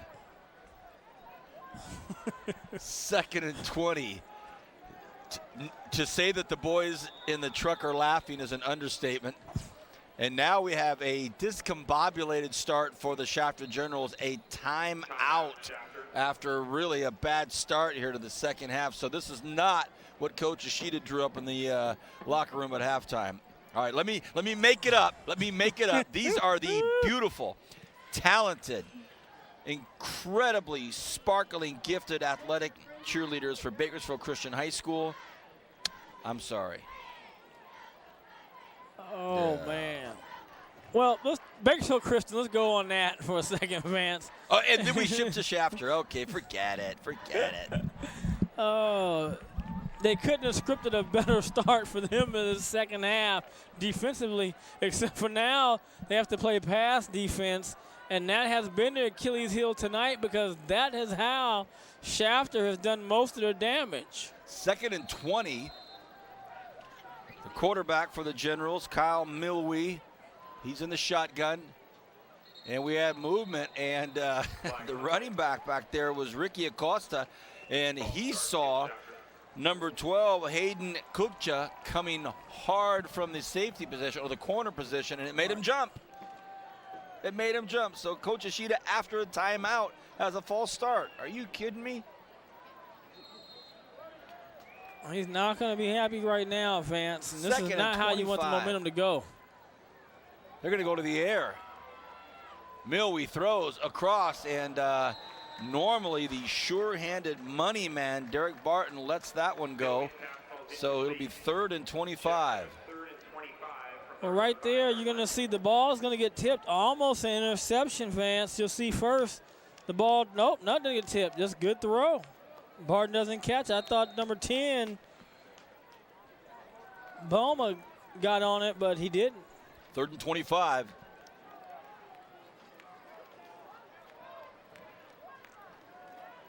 Rough start to the second half for Shafter. Milwee better get out of trouble, and just does. He was almost sacked for a safety, and he's had the intuitive feeling behind his back just to kind of step forward. He was about to get hammered, and it'll be 4th and super long from their own 2-yard line. So a horrible start for the Shafter Generals.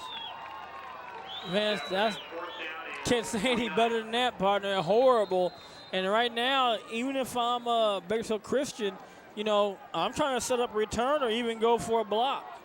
Well, Josh Jackson, who's shown his skill set at a high level tonight, stands at the Shafter 45. So here's the punt, and he's going to have a chance at it. He takes it at the 37-yard line. Jackson looking to make something happen. A couple of nice cuts, and he's still on his feet. Jackson cuts back up. What a run to the 15-yard line by Josh Jackson. Great return. Caught it on the fly. patient running, followed his blockers, cut back against the grain. What a nice run for JJ. First of all, good return balls, kicked low, and he does a good job, he said, Vance, reading the blockers, able to get up in the upfield, then make guys miss, and then keeps his head up. And I like how he's cutting against the Shafter Generals and gets it back to the 15-yard line. Great job by Jackson. So now it's a 1st and 10, and BCHS gets Shafter to jump, so it's going to be 1st and 5. So, boy, a lot of salt on the wounds right now for the Shafter General start in the second half. Well, the Shafters have come out in the second half not focused, and you can tell by the mistakes they're making right now. These are just mistakes out of not being focused and ready to play. And Smith still on his feet, just running guys over, and it took 6 Generals to finally bring him down. So there's big Matt Smith if you want him. You know, right there he's able to cut back, but look at the pursuit by the Shafter Generals. Good job of gang tackling and everybody getting on board to make the play. He draws the crowd. 9:26 remain in the third. 2nd and 6. Smith stands behind Thompson. They go to Smith. Smith cuts back up, and he grabs a couple of guys with him and takes them down to about the 6-yard line. There's your score. Shafter 35, Bakersfield Christian 20. 3rd down and 2. And there's a look at Matt Smith. Yeah, don't forget. Try to get up there quick and get it in. Thompson got right behind center, and we think he got it. I think he's got the first down, Vance. First down, BCHS. Here's a good look at it, Brian. Caught him off guard. Oh, had a yeah. big seam and went right up it. I like that play. That was a good job. Good call. 1st and goal from the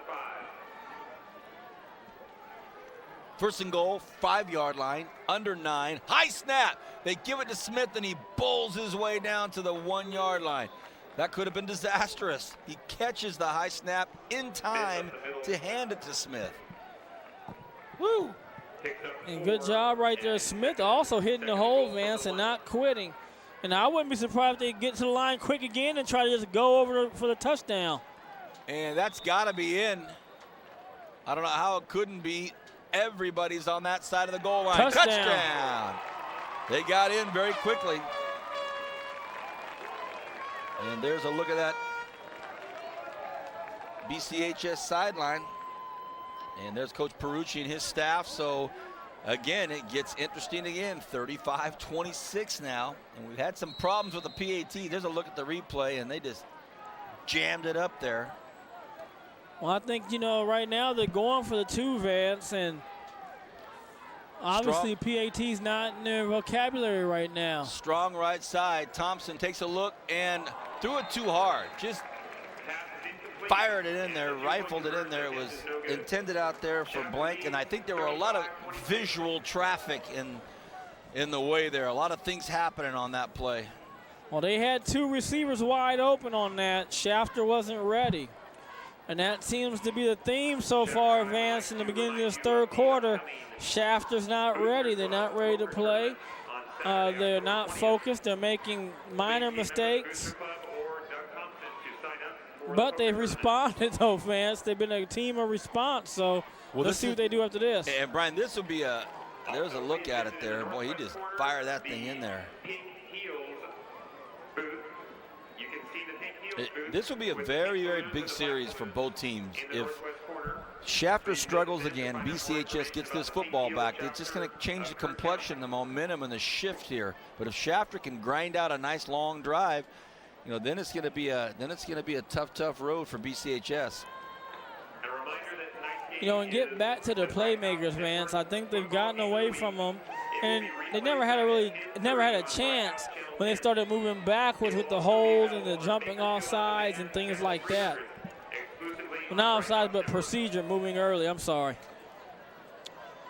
So 35-26, BCHS.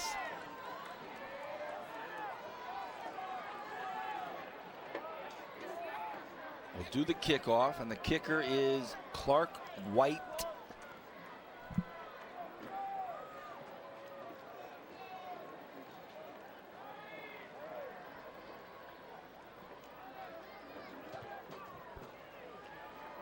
Taking it to 12.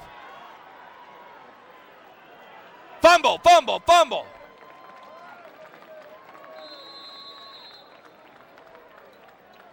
Ooh. Number 52 Shafter on the keeps the stop for football. BCHS. That's Zach Murillo. Also number 15, Kit Crabtree on the tackle. You know, Vance, we'll see right here on the return. Just trying to get the ball up as far as he can. 10 at their own 29.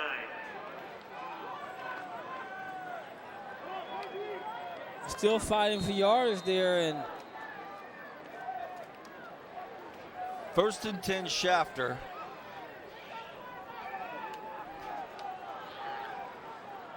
Milwee takes a look to his right, throws it out there, catches Norse out on the flats, and there's so much confidence in the route running and where his receivers are gonna be.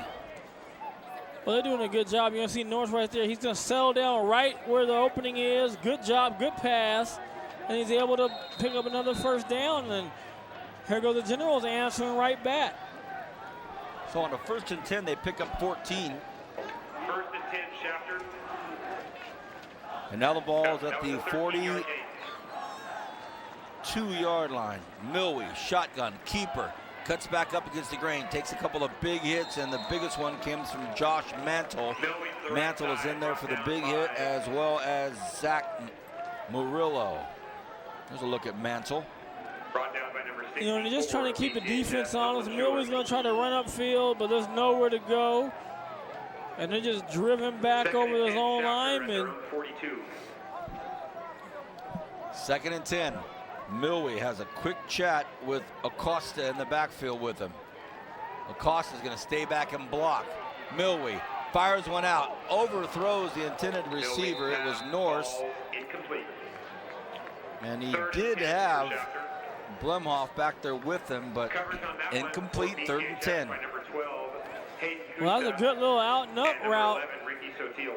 See North right there and just barely overthrows him. If not, that's going to be a big play again, Vance. So great job again with the protection by the Shafter General offensive line. 3rd and 10. BCH crowd starting to make some noise now. They find Blemhoff. Are you kidding me? And all of that traffic out there, they're able to find Blemhoff. And that's a 1st down. 1st down for the Generals. That connection tonight between Milwee and Blemhoff has been golden. You know, right there, does a great job of settling down again in the open space. Nice throw by Milwee, and here's the sticks are moving again. Now, I just think they got to stay with the passing game, Vance. 7 minutes and counting left in this 3rd. 1st and 10. Milwee rolls to his right. Finds Norse out there on the flats. Norse makes one nice move. Still on his feet. Finally gets pushed out of bounds at about the 32-yard line. So another 1st down. I'll tell you, Vance, I'm really impressed with the Shafter General receivers. Once they catch the ball, they do a good job of making that first defender miss. And then they're able to pick up yardage and make you pay for missing. You'll see right here is Norris again. Does a good job of securing the catch, makes the guy miss, gets upfield, and picks up a 1st down. Milwee, great blocking. Nice pass for about 2 or 3 yards, but to really do a good job of that offensive line and picking up their assignments. And that's a good catch out there by Blemhoff, and he's hit hard by Booma. And Booma, that's big on big right there. 220, 230. That's just 2 big guys going at it right there, Vance. Wow. Shafter has it at the Eagles 29. 6 minutes, couple of seconds left here in this 3rd quarter. 2nd and 8. Milwee in trouble, and gets rid of it. And he was pressured again. And the big pressure tonight has been coming from Robert Keithley. He's 6'1", 190, and he's really quick outside. Yeah, he is, Vance, and he's really been unblockable by those running backs from Shafter. And when he gets that pressure like that, you know, it's just been very difficult for Shafter to complete a pass. 3rd and 8.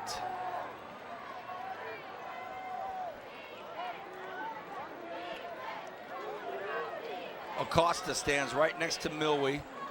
Milwee in the shotgun. Fires one deep, and it's going to be caught. Oh, dropped. He sliced in between the two defenders, and it was Boma and Blank. But Barton dropped it.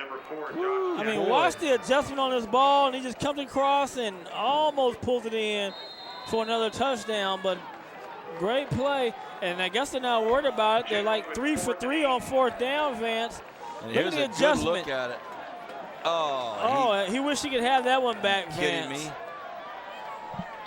4th and 8 for Shafter, and here comes BCHS. They're going to chase him down, and he wants him to go the other way. He was actually looking at Barton saying, go downfield, trying to wave him down, but no dice. BCHS holds him.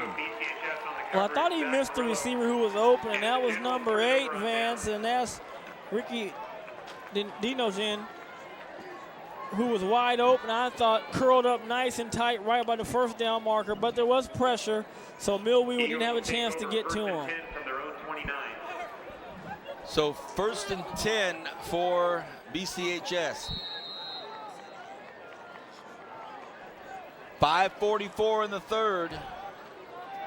And BCHS now trails by 9. They've had troubles with their point after touchdowns. Jackson in motion. They fake it. Thompson drops back, goes down, wants to go down the sidelines, has a man, and there's a flag, and that's going to be on Shafter High School. And the coaching staff there wants to go let the officials know that that wasn't catchable. But you see Coach Ishida running down the sideline. Let's see what we see. Look closely at the left part of your screen.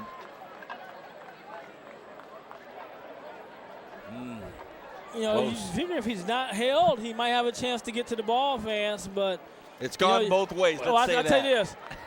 He had one called on him, so there's got to be one coming my way on the offense. So. You know what? These officials doing a great job tonight. Let's look at their names. They are the Kern County Officials Association. As always, stellar job. Not the easiest gig in town, and for most of these guys, it's just a way to be involved. The referee, Alex Elidor, the umpire, Colin Clark, headlinesman, Steve Rogers, line judge, Doug Duplessis, back judge, Randall Horn. In the box is Eric Smith. Great job, gentlemen. Appreciate your hard work. Thank you. There's the option pitch out to Smith.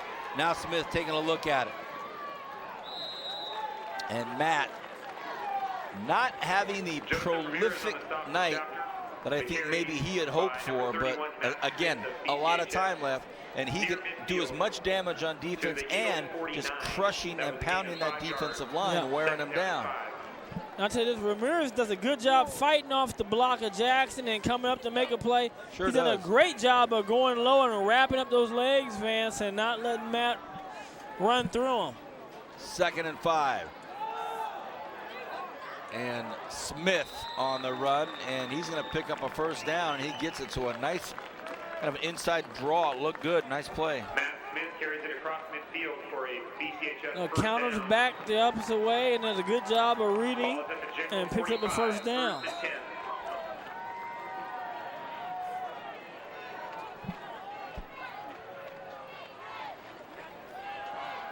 Thompson wants to go to there, has a man wide open, way wide open, and he's off to the races. He might go in, and he does. Robert Keithley, the cornerback who's been laying the big hits in the backfield, scores a TD. Whoa. Well, the moms are excited on Bakersfield Christian High School, Vance. Has just got a big-time touchdown. Now they're right there. Down by, what, 3? BCHS 32. Ho-ho. With 4:39 remaining only in the 3rd quarter. Wow. Snap. And this one is blocked. Are you kidding? Having the worst luck tonight with PATs. So it remains 35-32. The kick is blocked, and the score Here's a look at remains that touchdown from 35, Thompson BCHS to 32. Keithley. Again, we apologize for the confusion on the scoreboard. Good job of making one guy miss. And look at the acceleration, Vance. Wow.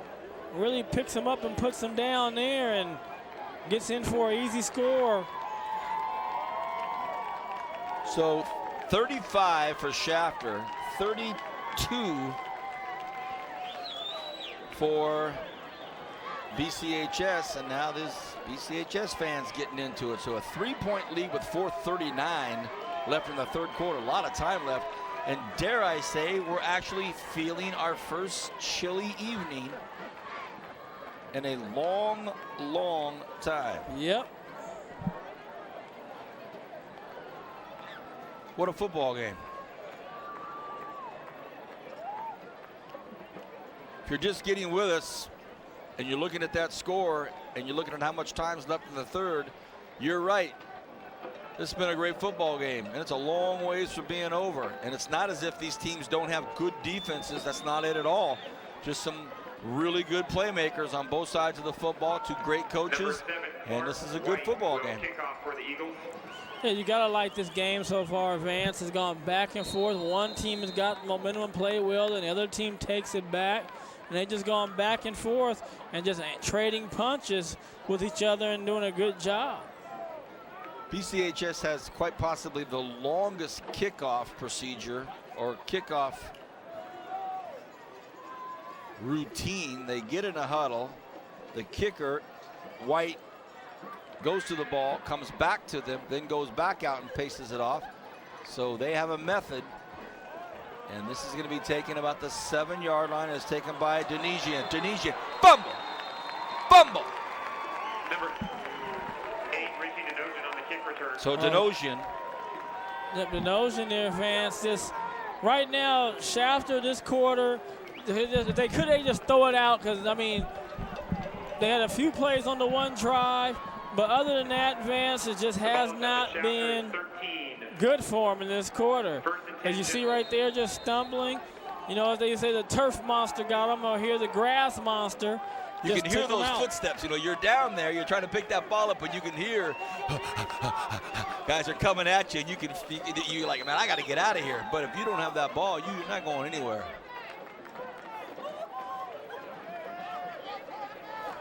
Well, Shafter's answered anytime it seems like Bakersfield Christian has run off a couple touchdowns. Let's see what they do now, because they haven't answered since those last 2 touchdowns by Bakersfield Christian.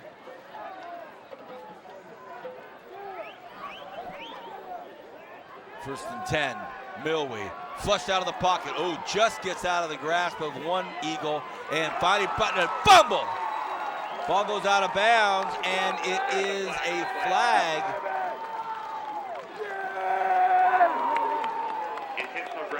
Intentional grounding, the call. I haven't seen that call in forever. It's been a while since we've seen it, but let's see right here what we have.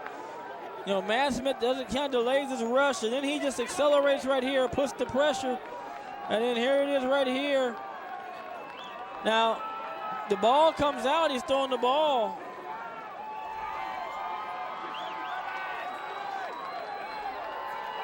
Like I said, Shafter's just been discombobulated this quarter. Except for that one drive that stalled out, they just really haven't had together offensively. Milwee trying to get out of trouble. And this one is picked off by Blank. He falls down, but he picks it off. It'll be 1st and 10 Eagles at the Shafter 42-yard line. So now BCHS rising to the occasion. Well, Vance, to be honest, it may not be worse than a punt, because they were going to be punting in a tight situation to get a chance to return. And right there, they at least have the ball back out to about the 40-yard line. But Vance, right now, somebody on Shafter has to make a play, offense or defense, because right now, Bakersfield Christian is feeling it. They say it's game day, go Eagles. The Eagles are going right now.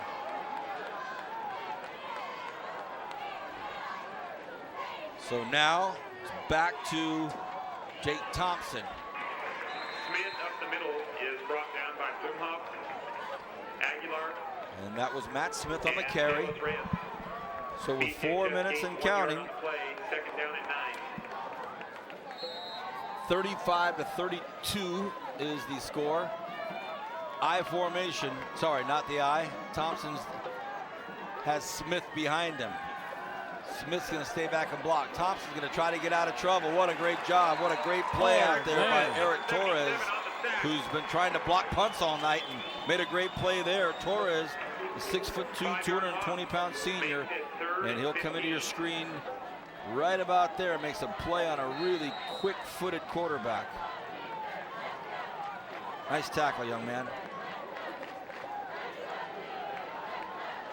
That was a great play, Vance. Just a way to close the gap. 3rd and 15. Big play here for both teams. Thompson flushed out of the pocket, lets one go, throws it up, and it's picked off down at the 15-yard line. He's got some running doing that at sidelines and is knocked out of bounds. So it'll be 1st and 10 Shafter at about the 35-yard line. So an interception down there by Juan Verdugo, and now we may see something after the play. Was it after the play? No, was that Joseph Ramirez, isn't it? 25? Oh, right. Verdugo was in on a block at the end. So Ramirez yes. right there. There's a block in the back against Shafter after the interception. Okay. So, and what a break right there for Bakersfield Christian in terms of the block in the back. Oh, that was Verdugo. And that's Verdugo. You know, really, Verdugo's made 2 bad plays tonight. And again, it's an aggression issue. You have to back off, young man, when you go into the quarterback. And if you see numbers, don't go get a block. You had the ball up by almost the 35, 40-yard line. Now you're back to 24 when your team needed some momentum. They did get the pick, so 3:03 remains in the 3rd quarter. Milwee takes a look. The ball is batted down. It's knocked down by one of the big fellas. And when I say big, Kern County, 6'5", 230. That's Bryson Wind.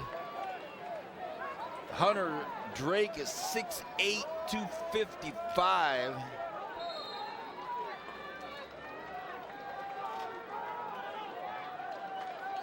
Ooh, boy. And Nolan Schuler, 6'6", 255. Milwee on a 2nd and 10. Fires across the middle. And it's the big fella. Ooh! And he's taking care of business. Ooh! That's Ted Plimhoff. And 27 yards. we don't give out player of the game awards or anything like that, but if the Generals were to win, that's who we may give it to. Watch this. Watch Plimhoff. This is like Mike Ditka type football. Just get out Boom. the way. Oh my goodness.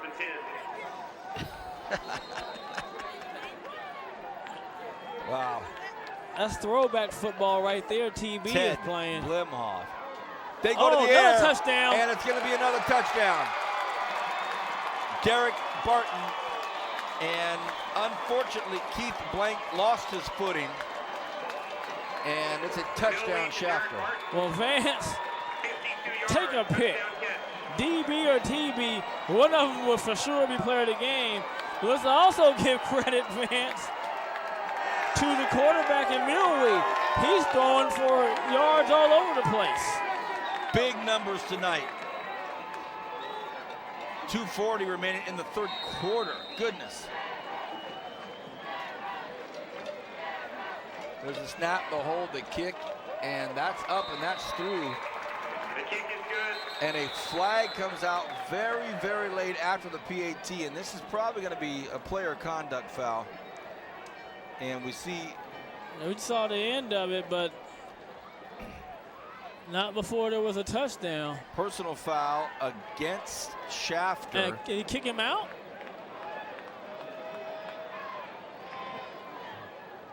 I saw the sign say he's going out. Which player is it? And the officials are pushing the Generals back onto the sidelines. And a serious call has been made here on a PAT. On a point after field goal, a kick, a point after kick, a flag was thrown, and it was a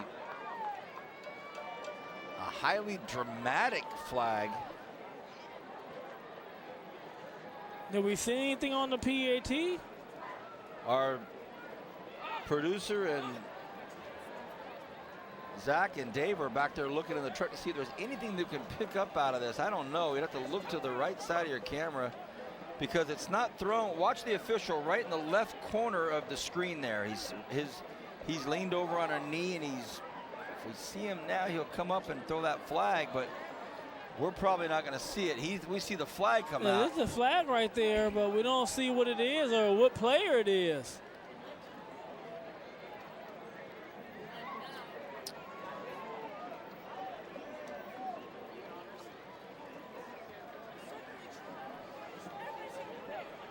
So anyway, we don't know. We don't know what the call was. Don't know who it was. All we know is personal foul.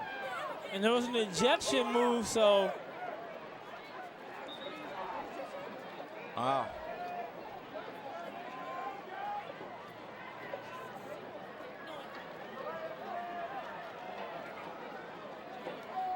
Things are getting emotional. Things are getting very heated right now. After the point after. A 15-yard penalty means the Shafter Generals will kick off from the 25. So it was a 15-yard penalty after the PAT. They'll kick off, have to move it back. So, they do all this great defensive play, get the interception, get the touchdown, and then on the PAT, we got to move it back 15 yards now for the kickoff. So that will play into BCH's hands for sure. 42-32, 2:40 left in the third.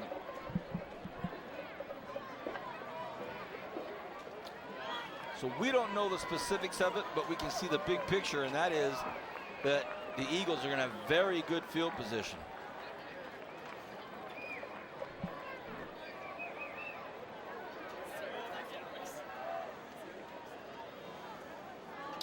All right, here we go. Shafter will kick off at their own 25-yard line.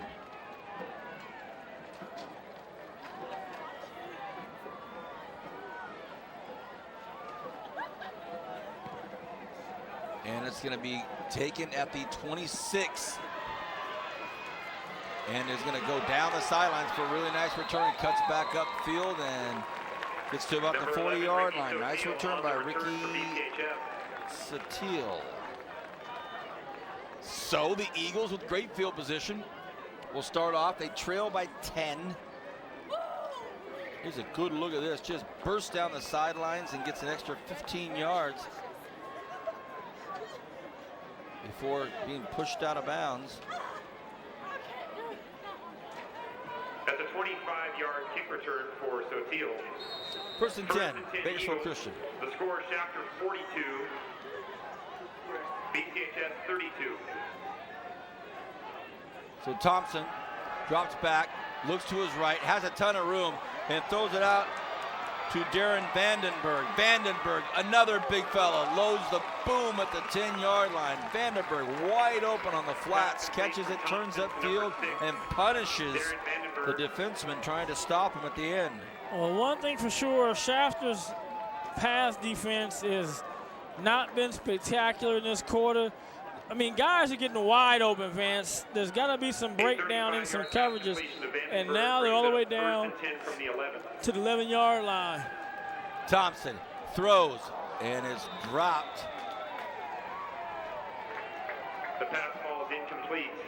It was intended out there for the same young man, Darren Vandenberg.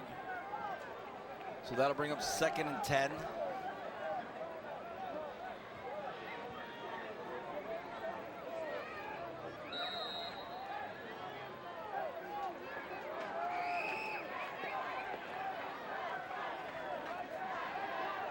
.219 left in the third quarter.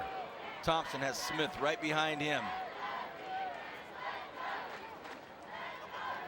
They go to Smith. Smith stays on the ground. He gets hit, keeps his legs rolling, but doesn't get much more than that. So it looked like it still might be 3rd and 10 now. Don't know, maybe a yard or two. BCHS picks up 1 yard, 3rd and 9. They got a yard, so with under 2 minutes to go in the third, as we see Matt Smith run off. Or saunter off, I should say. 3rd and 9, big play here. Can the Eagles capitalize? Thompson takes a look, he steps up. Thompson has a man open, decides to hang on to it. Oh, Jackson was wide open, but maybe Thompson felt like his offensive line might have been too far down the field, so he didn't take the risk of an ineligible man downfield. But look at Josh Jackson right watch Ramirez come up there. Ooh, on the left side of your screen. Yeah, I think you're right, Vance. I think he was a little bit past line of scrimmage, so he didn't want to take a chance. But Ramirez did a great job of coming up and closing that gap and helping put Thompson down. 4th and 5 with a $1:17 left here in the third.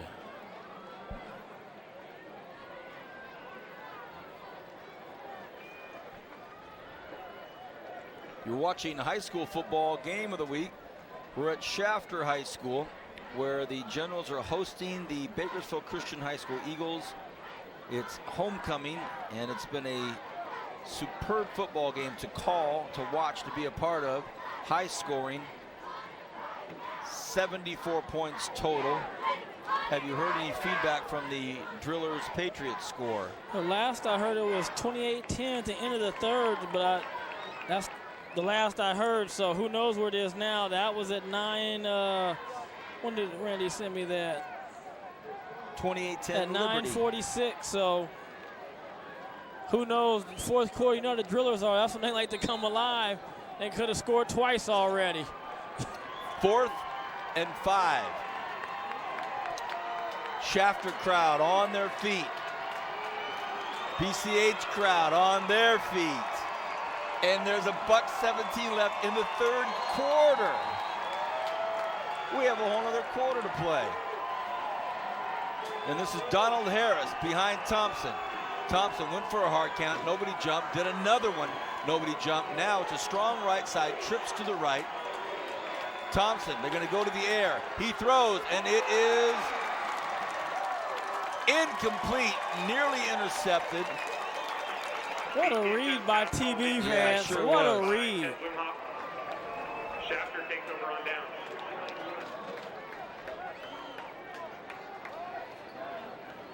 Oh, Boy, what threw into a read. lot of traffic. And Teddy Blumhoff was right there waiting for it. So it's 1st and 10 from their own 5-yard line. 42-32 is the score. And now Shafter deep in their own territory again. They've been down there the whole game, the whole second half. Our South scissor lift cameraman, Bernie Johnson, has had his camera lens on that blue offense this whole third quarter. They've been way down there in their own territory. 1st and 10. Millway gets rid of it quickly. Incomplete. It was intended out there for Richie Denogian. And Denogian was not able to catch the ball right there. That gave him a lot of space if he could have caught it and give him some breathing room to get out of this end zone. Like you said, Vance, they've been there all third quarter. 1:11 remains in the third.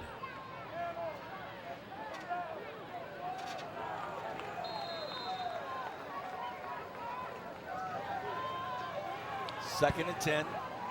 Barton has a quick word with his quarterback, Millway. Millway throws out to the left side, right if you're on offense, left side to us. Incomplete. That's going to bring up 3rd and 10. So the Eagles defense done a fine job in the second half.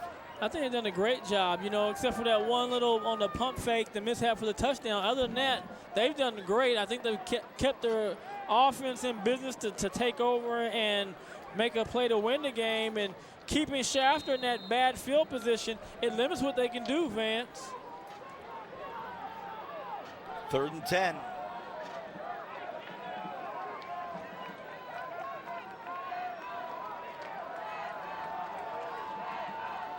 Millway want to run to his left, throw across his body, stop, toss, flag on the play, incomplete.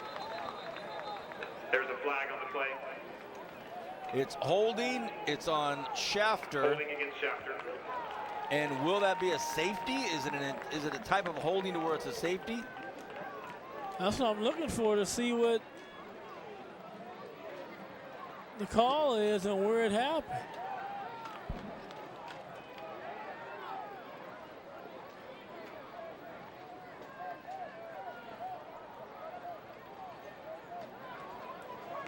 declined. 4th down. So it was not deemed as a hold to prevent the safety, I guess. Right. Okay. So standing deep in his own territory again is Sanchez on a 4th down. Wobbly snap, gets it off, not the best punt, bounces the 30 and bounces straight up. So Shafter better get on that thing. It'll be 1st and 10 from the Generals' 29-yard line. So 29 yards for a touchdown near for BCHS. 51 seconds remain in the 3rd quarter. 42-32. What a game on Bright House Networks. I'm Vance Palm. I've got Brian Adams next to me. It's a fun time tonight. Well, Vance, it's been a great game, going back and forth. It's ebbed and flowed. But, you know, the Shafter General defense that last series did a great job in the crunch and making a stop.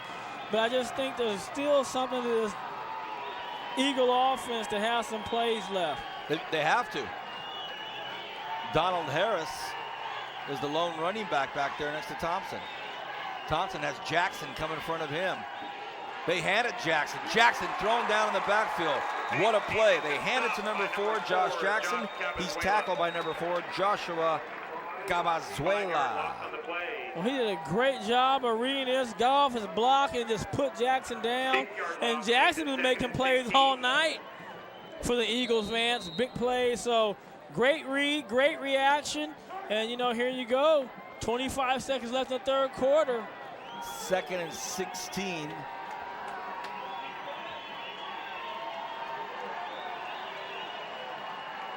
Thompson in the shotgun, looks left, all left the entire way. It's Jackson again, and Jackson gets it up to about the original line of scrimmage, just a little bit further than that, so it'll be 3rd and about 7.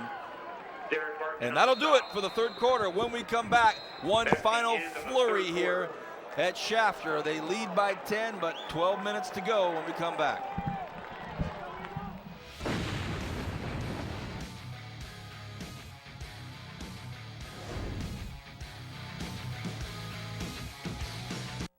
At Bright House Networks, we don't want to be seen as just a cable company.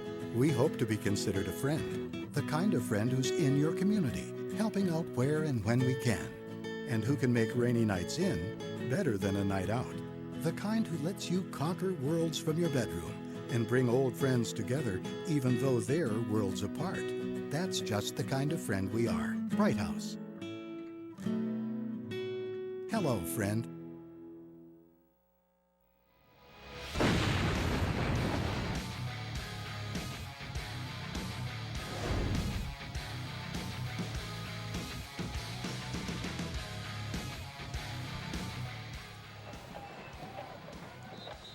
Welcome back, everyone. The start of the 4th quarter here. What a fantastic football game if you've been a fan here tonight watching this.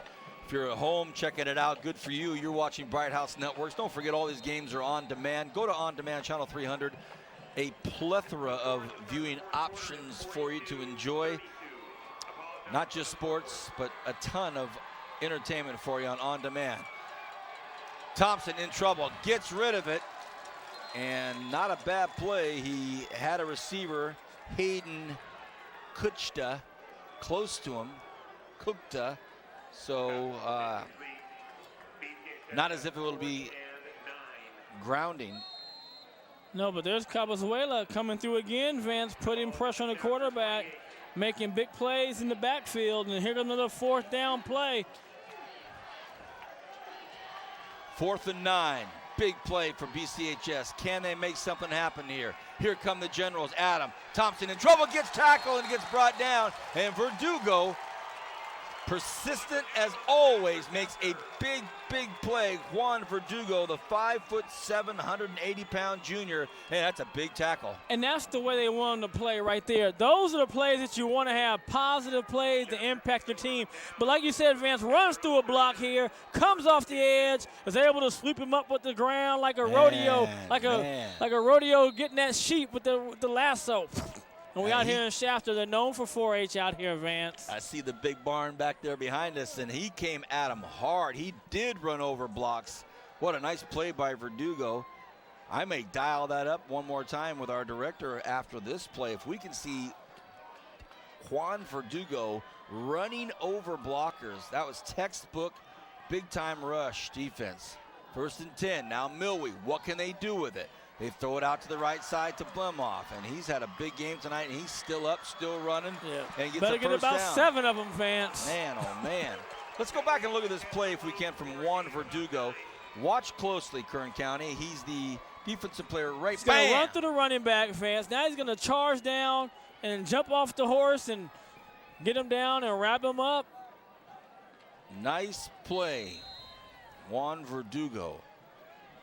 Well, he got 9 yards, Blemhoff did. Looked like he picked up about 15 to the naked eye, but it's 2nd and 1.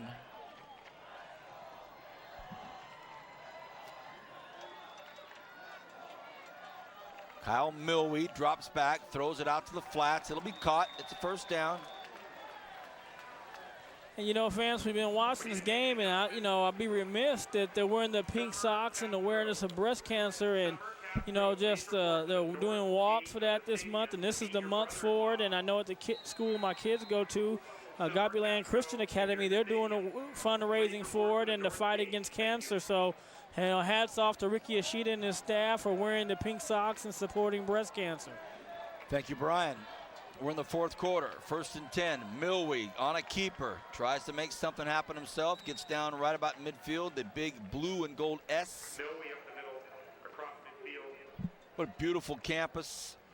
I mean, it really is, Vance, and just a good atmosphere, to come out and watch the game. And they're playing well, and that's good to see Shafter playing well. Like you said, a long history of playing sports, playing football, and being around for a long time. And to see them playing well is really good. Connie sacked the principal. Milwee still on his feet and decides to get rid of it incomplete. And saw Octavio Patino before the game started, the octave.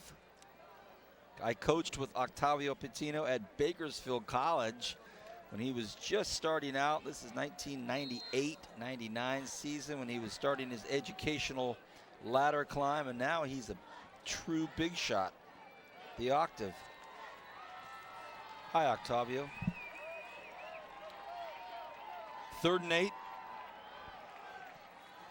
Milwee takes a look. He's in trouble. He gets rid of it, and it's picked off. It is picked off. He may be going all the way, and this is the big boy right here, Grant Bauma.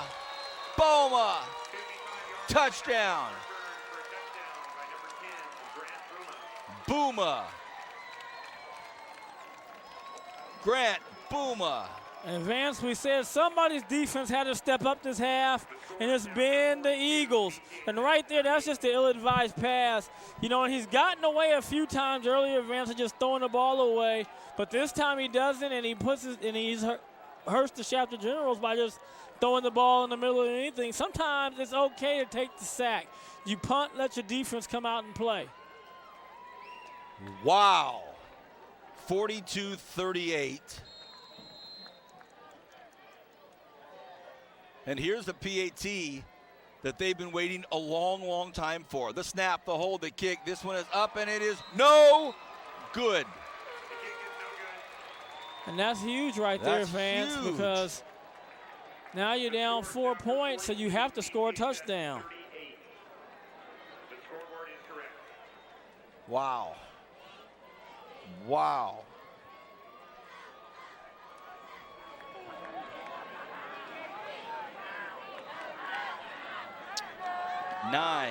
.55 remains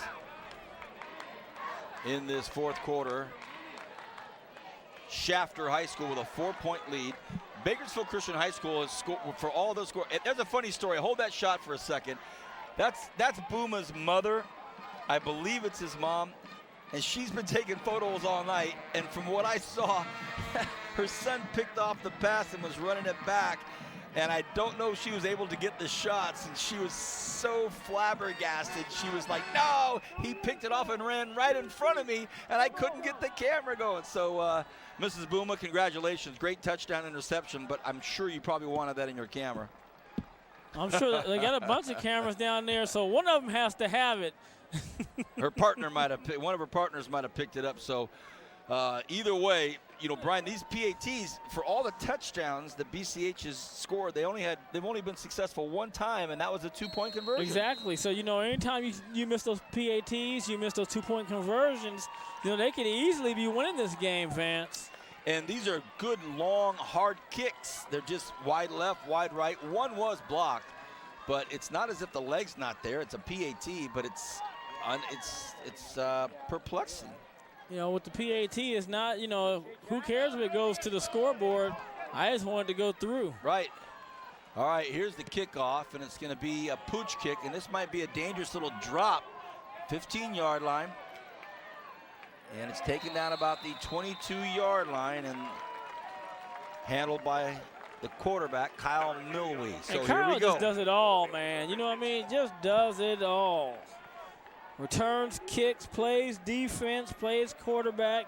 Good job of fielding the ball, which could have been a tricky bounce, and then got the ball upfield.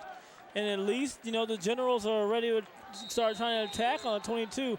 And they've answered pretty much when the Eagles have hit them. So let's see what they do on this play right here, Vance.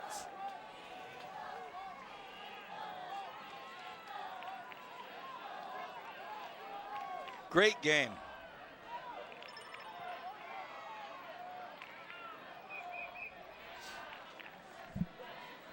Milwee, reverse, fakes the reverse, hangs on to it. Milwee in big trouble, running out of trouble, being chased, fires one and it's incomplete. Great job by the Eagles defense, just really staying after it. And a great job by Milwee this time, Vance, of not throwing the ball into traffic, but buying himself some time with his legs and then throwing out of bounds. And what, you know, the coaching staff right there. What he may be talking about, Coach Perucci, is there was nobody is talking near him. about is the lineman was past the line of scrimmage when the ball was thrown. That's a great point, and that's exactly what he's saying. A, he threw it where no one was, and B, there were 3 linemen down the field. 2nd and 10. Milwee over the outstretched hands of Blemhoff, and Blemhoff couldn't come down with it. So this game has been, you know, like it's like for. I'll age myself here, but it's like a McEnroe-Borg Wimbledon match, just back and forth, back and forth, yeah, back and wooden forth. rackets and all, huh? Well, you didn't have to go that far back on the beat. I remember I watched when I was a kid. My dad was into tennis. You're absolutely right. Anything sport-wise he liked. Yep. Borg had the little headband, long, flowing blonde hair. So that's what it's like. McEnroe's up, Borg's up. McEnroe's up, Borg's up. For you younger viewers are thinking, what are those 2 old guys talking about? Even our cameraman, Sammy Bowman, I guess it would be, you know, Nadal and Federer going back and forth, just back and forth. And here we are with 9:38, 42-38, a 4-point lead for Shafter. Ooh, boy. You're absolutely right. Just a big-time battle right here in Shafter, Vance. And, you know, both teams are playing their hearts out, you know, and what I like is they weathered all the storms. If a call they felt didn't go their way, they weathered through it. You know, a mistake by one of the teams, on the offense, the defense stepped up. If the defense messed up, the offense stepped up. So I just like the way these teams have come in and play, and they put on a great show for us tonight. Great football game. Here we go, 3rd and 10. Milwee, strong right side, takes the snap, looks, throws across the middle, and a huge hit delivered. A massive hit delivered, and it's Booma, and he lowers the boom on Nick Alexander, and Alexander is hit. And it was timed perfectly, and it was a clean hit, but it was a big one. Oh, yeah, clean hit, and right here, you're just going to see the ball. He just leads him right into the linebacker. Nick Alexander takes a huge hit, and he's down. And you know, that shoulder's going to be hurting, Vance. He took a lot of the brunt of that on his shoulder. Here's a ground level view.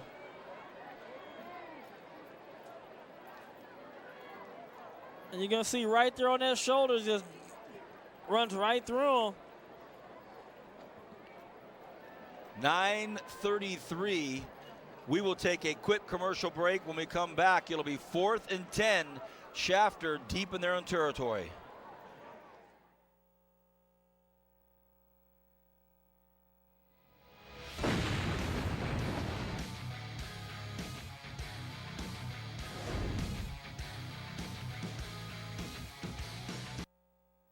At Bright House Networks, we don't want to be seen as just a cable company.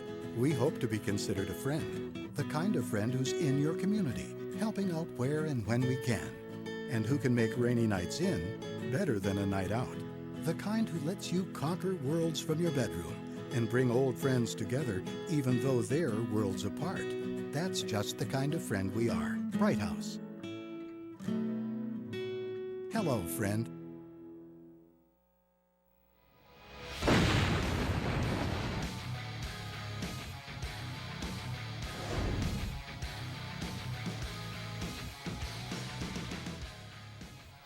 Oh, very good news. Nick Alexander up and off the field, and probably just took a real rap on that shoulder of his, and he'll have it looked at. But a big, big hit.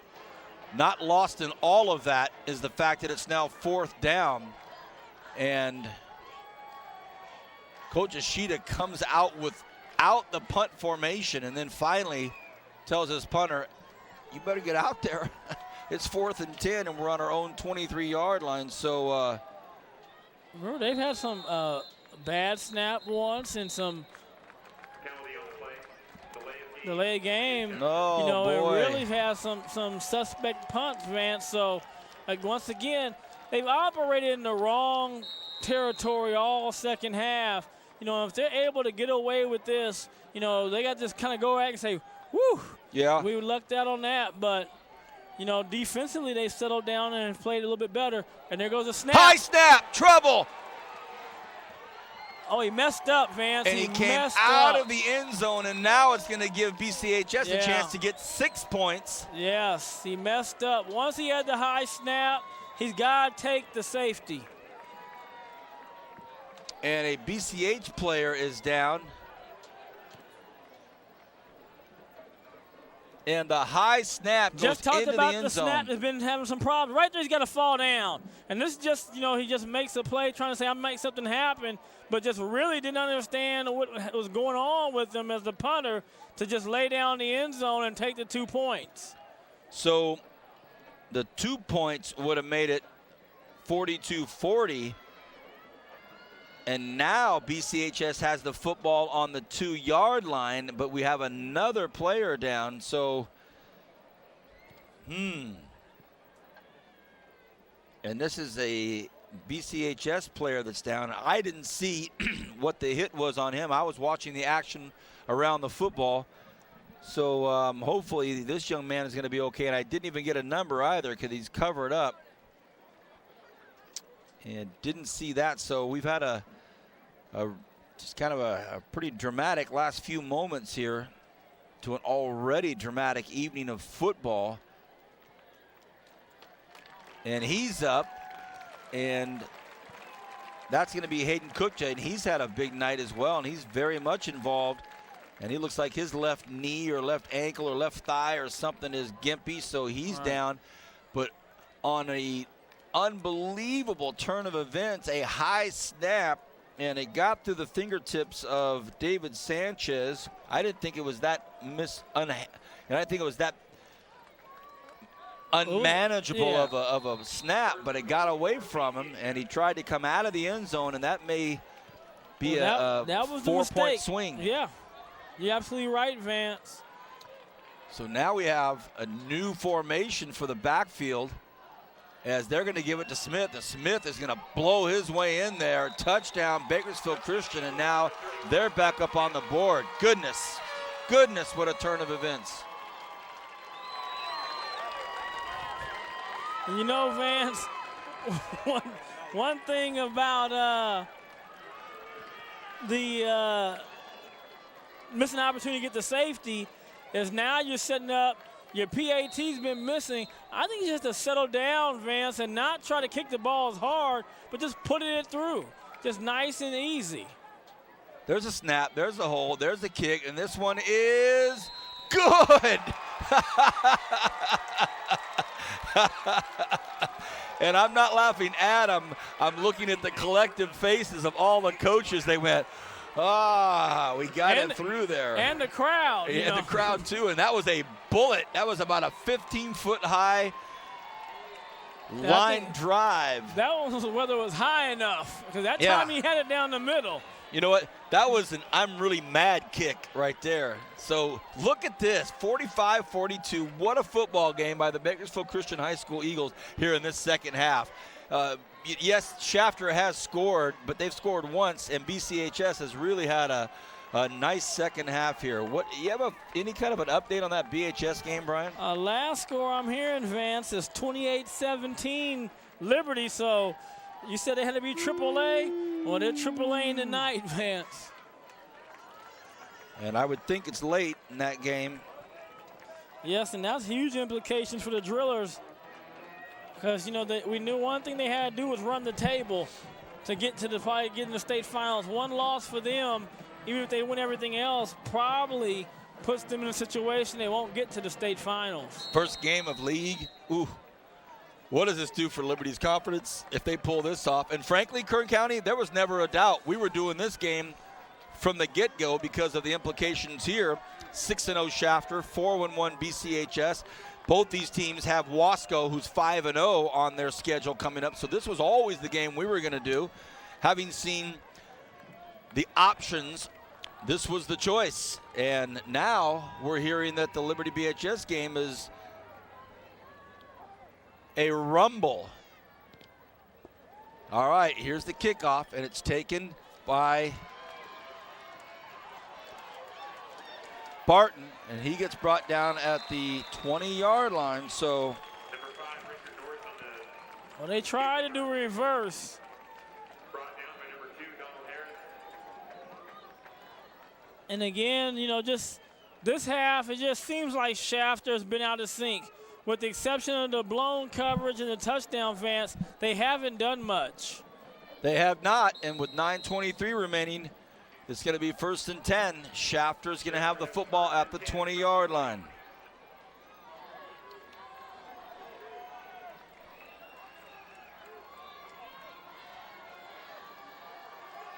Milwee wants to go long, underthrows it, but it's caught by Barton. That pass was underthrown. Barton came back, was able to nab it and bring it down. Oh, boy.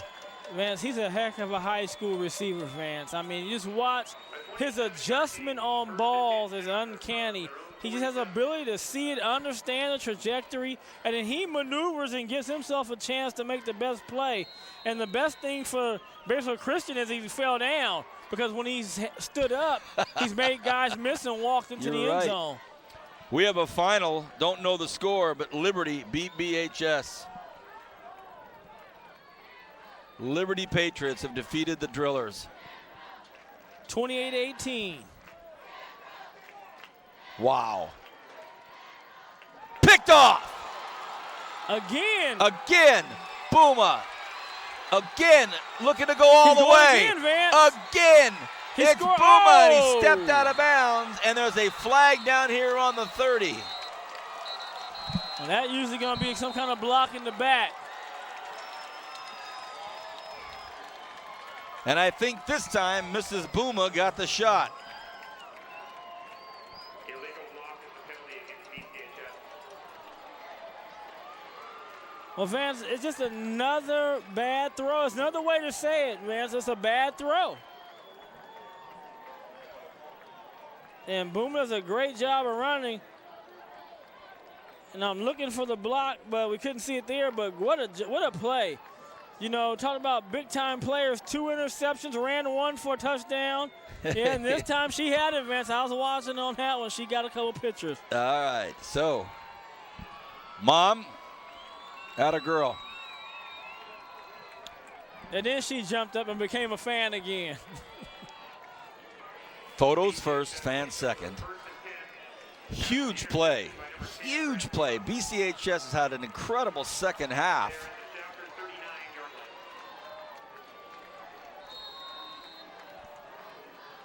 You know, you feel bad for Millwee because Vance, up until these last 2 series, he's played a heck of a ball game. He's throwing for well over 200 yards, Vance, and a bunch of touchdowns. But you got to settle down and throw it out. You still got to play defense. Here we go, 1st and 10. They lead by 3. Thompson, now he wants to go downtown. He floats one out there, and that's almost caught. Nice coverage, good pass. Was. You know, Vance, so it was Ramirez down there in coverage. Good job. Well, they got them with a pump fake, and they came back. Great call. I like the call. And, again, good recovery by Ramirez. So he gets there. So it has to be a perfect pass. It's thrown a little too far, but great chance. I like that aggressiveness, Vance, off the turnover. 8.5. Thompson now decides to keep it, goes right up the middle. Thompson still on his feet. Thompson down to the 10-yard line, the 9-yard line, the 7-yard line. What an impressive keeper by Jake Thompson. Well, Vance, what a play right there. What a run by Thompson. They are keying on Matt Smith, and he just did a great job of cutting up the field. And he's going to run away from guys and run through guys. And great job there by Thompson. And here come the Eagles.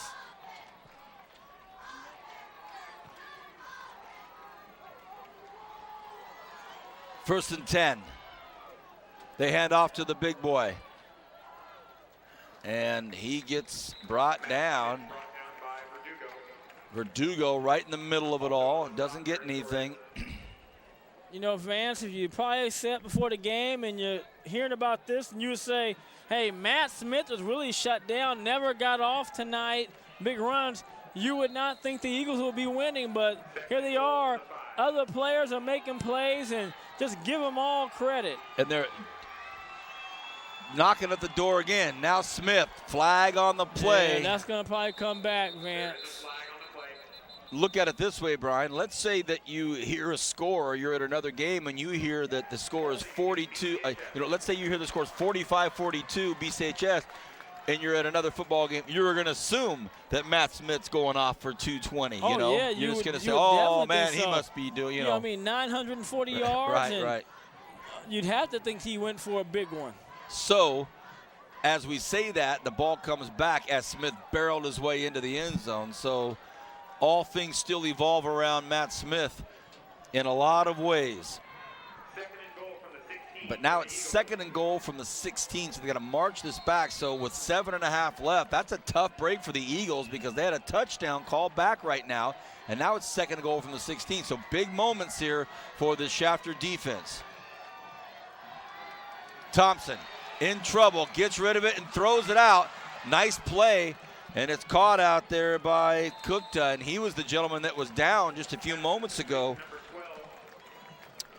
on the long snap that went into the end zone. So good to see him up and going. A good play right there, getting the ball off to Kukta. And then you give the Shafter General defense credit because they never quit and kept it to a short gain to force a 3rd down. And you know they got to be in 2-down territory, Vance. They cannot like the chances of field goal from this far out. Thompson fires, and his receiver slipped. Receiver slipped, and Thompson took a big hit, too. He was punished by Verdugo. I'll tell you this, Thompson is a tough kid, Vance. I mean, he's taking some punishment, and he just gets up and keeps on going. Well, he's 6'11". Inside joke if you're just getting with us. The program had him listed at 6'11", 175. Manute Bolish. Well, Shafter has to understand they have to score, so keep everything in front of the end zone. They've got to get in from 11, so it's great advice by Brian. No sense in even trying to go for any kind of hard count. What does that matter? Oh, he's in trouble. Thompson was looking back for Smith. I think he thought Smith was going to go to his left. Yeah. Smith went to his right. There was some miscommunication right there, but I tell you who read it was Verdugo. And once again, great play on the 4th down, and he does his job. And now can you settle Millwee down and say, hey, don't worry about it, young man. Hey, those plays are gone. Let's make some plays now and get this ball in the end zone. Well, a lot of heated discussion after the play between the coaching staff and their players out there, namely Matt Smith saying, hey, everybody was going that way, young man. We missed that one. We missed that one. And Matt was pleading his case to his coaches, and they were all saying, hey, what happened? But it is over now as far as that play. Here come the Shafter Generals, and as Brian just mentioned, if somebody's able to get into Millwee's ear and say, hey, let's run a clean, tight series right here, as we see Norse run by him. Strong right side. They're going to come at him. And he's in trouble and gets thrown down. Boy, that's a big play. And Matt Smith comes right back and answers the call and says, all right, I'll get you this way.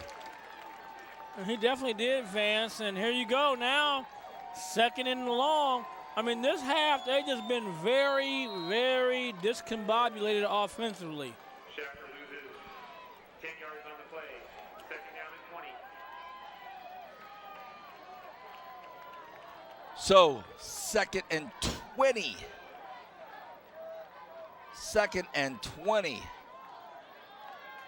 for the Generals. And now Millwee looks as if he doesn't have everybody ready. It's going to be very close if this play gets off, and they don't get it off.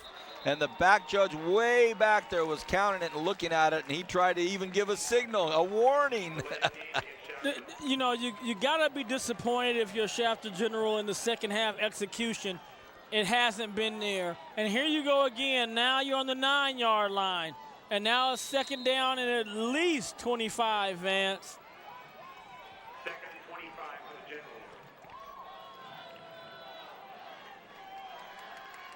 Generals. Millwee tosses. Oh, almost picked off a third time by Booma. That would almost a third interception right there. Well, Vance, he's not even reading right now. He's just getting back and throwing the ball. That time, and this is what we talked about when you get hit over and over in that pressure. That time there was plenty of time to sit up and throw it, but he's rushing to throw because of the pressure he's felt earlier. And he's just got to settle down and make some plays. He's only a junior, so they need him to make some plays right here. Third down, don't try to pick up the whole 25, which they might. They've been doing it at points, but just get enough yardage to punt the ball.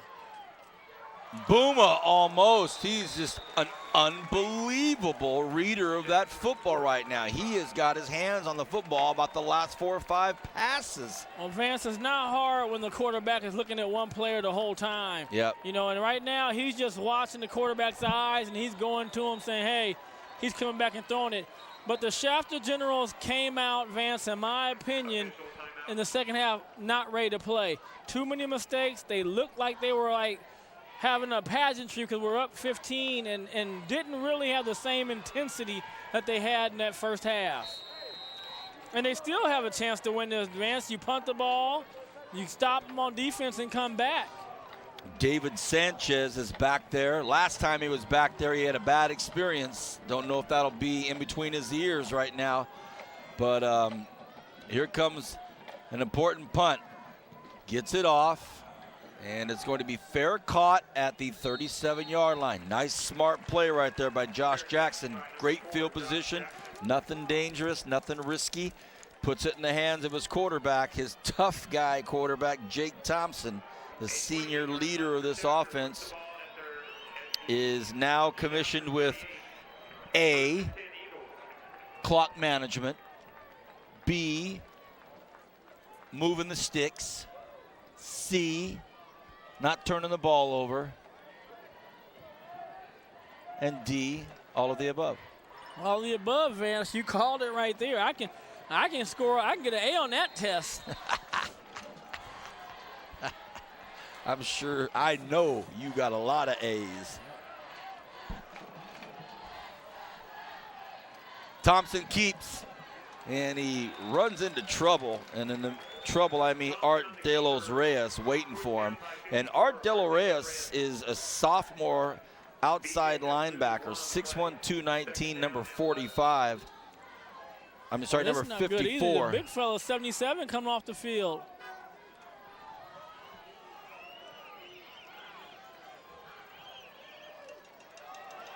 Then they go to Smith. Smith makes a nice nifty move there, but only picks up about 4 yards, so it should be about 3rd and 7.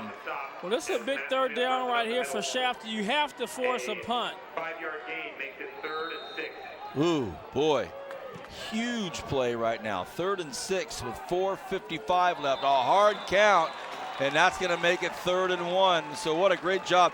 And you know that's all Jake Thompson and his rhythm and his timing and his cadence and how he makes that happen. He just lulls them right in, but you're shaking your head. Well, again, how can a lineman, if you practice that?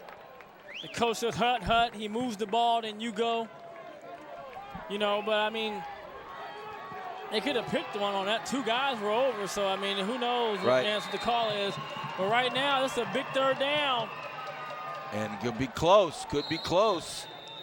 You know, from what they're marking it, I don't think they have it, but you never know.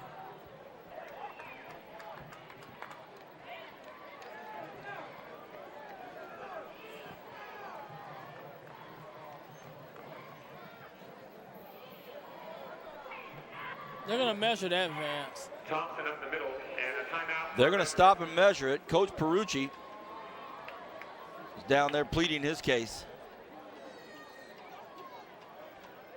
So we've got a late one going on up here in Shafter. And I know what the boys in the truck are thinking. Man, if Shafter can get this ball back and just kick a field goal, we can go to overtime.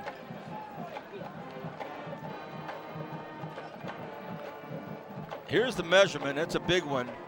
First and it's down. a first down by half a football.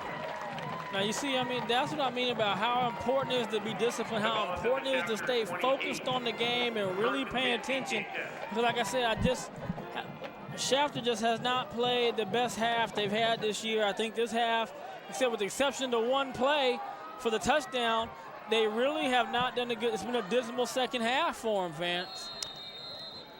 So here we go. They start the clock with 4:43 and counting on a 1st and 10. They pitch it out to Harris. Harris makes one good move to elude some defenders, and he stays in bounds, goes down about the 30-yard line, loses a few yards, but far more importantly, that clock keeps rolling. That clock keeps rolling, Vance. You know, and you got to figure, I mean, even with 2 good stops here, remember, Shafter's burned 2 timeouts. You're right. You know, so they only have 1 timeout, so they kind of have to wait and just try to get the ball back with about 2 minutes and 45 seconds if they can get a big stop. 2nd and 12. Smith back in the backfield with Thompson. Smith, Thompson fires. Oh, and it should have been caught. And it was dropped out there by Robert Keithley. Keithley's had a whale of a football game. A couple of big sacks, touchdown catch, and that would have been a huge reception. The only problem with that play right there, Vance, is an incomplete pass and to stop the clock. You know, I would like to see, you know, maybe thinking Bakersfield Christian goes back to the ground game at least. It'll be deep to the 3-minute mark, even if you don't get the first down here. 3rd and 12. Smith out of the backfield, and they're looking for him. Oh, almost intercepted. Almost the play of the night defensively. It was batted down out there by Joseph Munoz, and he almost caught his own bat down. Oh, boy, would that have been huge. He goes for it on 4th down. He Great almost play right gets his there. own ball. Awesome play. Munoz did a great job. 4th and 12, Kern County. 4th and 12 with 3:56. Crowd standing back up again. This is a huge one. Thompson looks back at Smith, tells him something before the snap. Thompson rolls to his right. He's going to look for the yardage himself. Does he get it? And I think he may. They're going to say he's down at the 14. That's a first down. Well, Vance, they can almost wrap. If they keep the ball on the ground, they can almost wrap this up. Great job.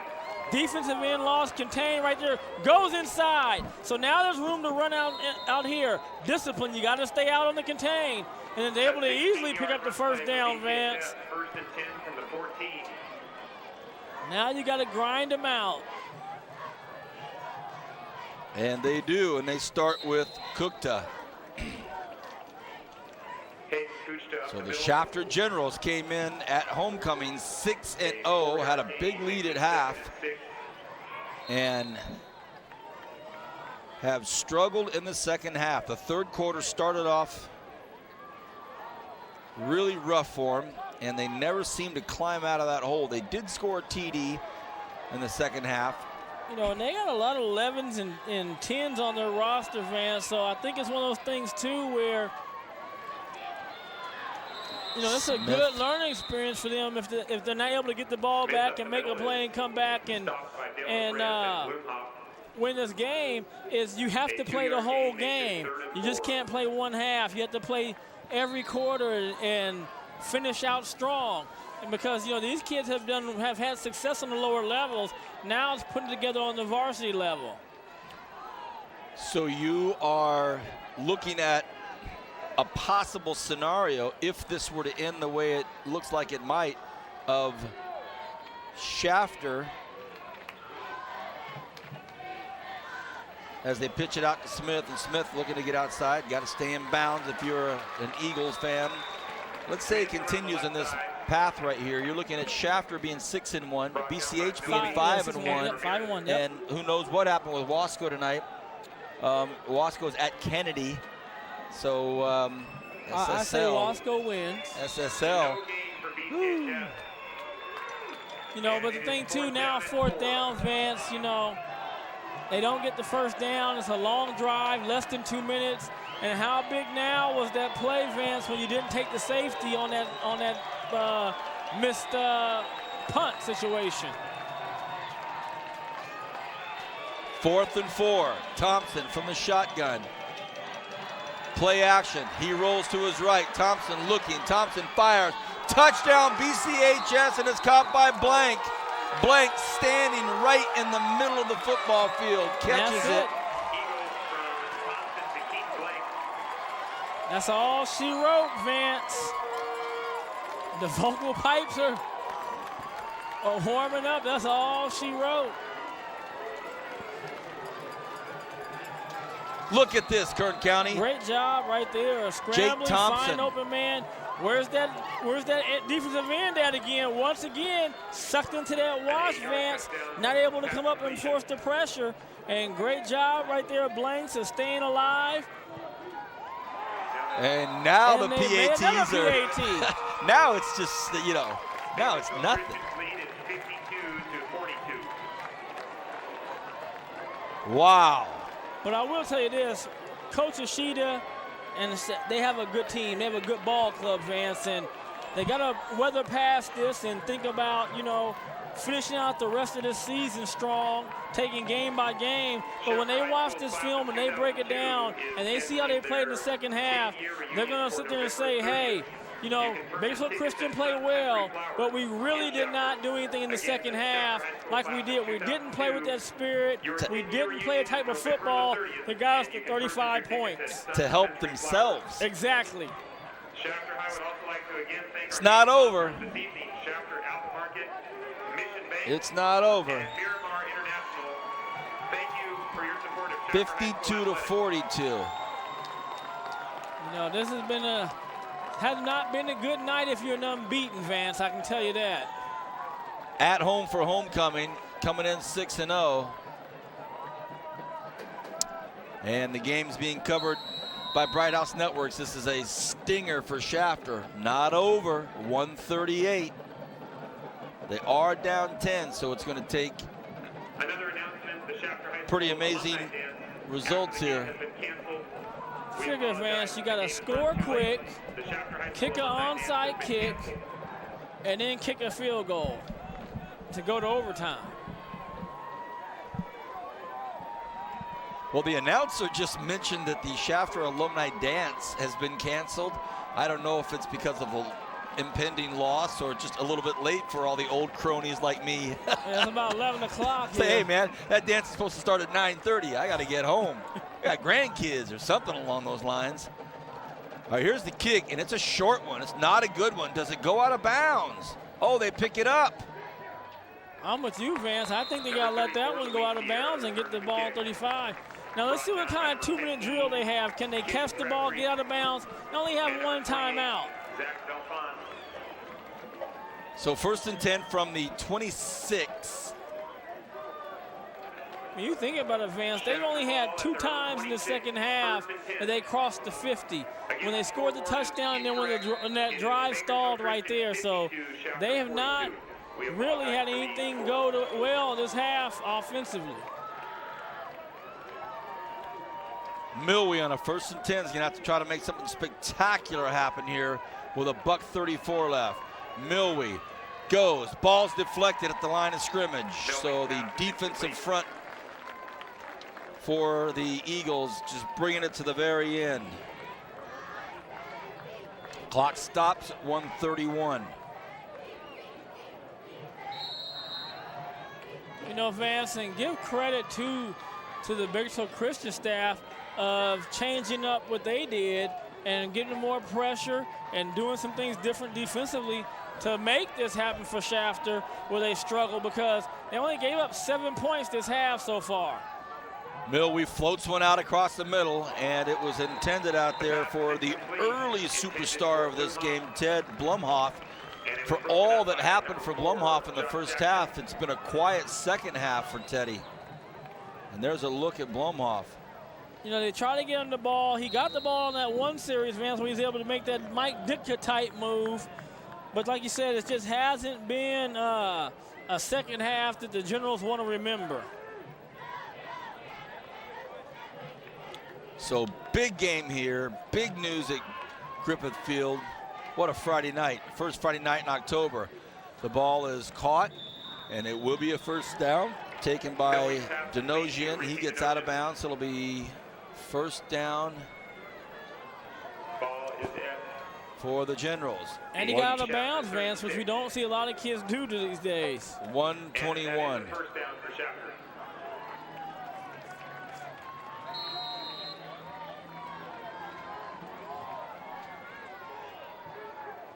Milwee takes the snap. Milwee tosses it up, and it is incomplete by Blank. Ball's incomplete, intended for Barton. Well, that time it just seemed like Barton really didn't know which route he was kind of running, and Milwee was expecting to go to the corner, and it looked like Barton was turning inside at first, and then swivel, you know, his head turned around on a swivel to get out back outside, but they just don't have any. This second half, they just didn't see the energy and the life we saw in that first half. Now, Verdugo had it. Milwee drops back, throws it, and it is incomplete. And that'll bring up a 3rd and 10. And hats off to BCHS. They're on the road. They're down big at half. They come back out. Their defense plays really strong in that first possession. And, you know, they have this tough quarterback in Jake Thompson. They've got kids like Grant Booma has had, you know, a couple of big interceptions, one with a pick 6.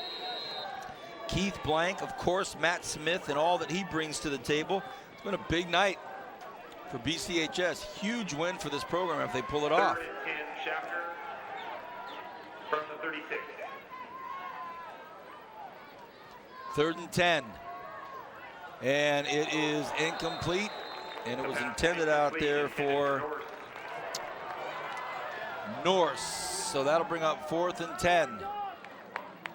You know, you got a situation now where guys are getting a little chippy because things aren't going their way, and you got to keep your composure. See, right now, if you're Shafter, keep your composure. Safety played good football on that. The ball was thrown there. He's making the plays like you are. Pat him on the back and say, hey, good play. But you got to finish out the game and keep your composure. 4th and 10, last chance here. At a bare minimum, they need 10 yards to keep this thing going. Here's Milwee. Milwee flushed out of the pocket, and his last play of the game tonight, he gets thrown to the grass, and it's by Matt Smith. So how apropos for a night where Matt Smith maybe didn't do what everyone expects him to do as far as crunch up major numbers. He played so many other roles in this football game, namely really the enforcer out there in defense, and when they needed him to beat down that defensive line with some big carries, he did it. So there is Matt Smith doing what he does best, just being a force somewhere. Yeah.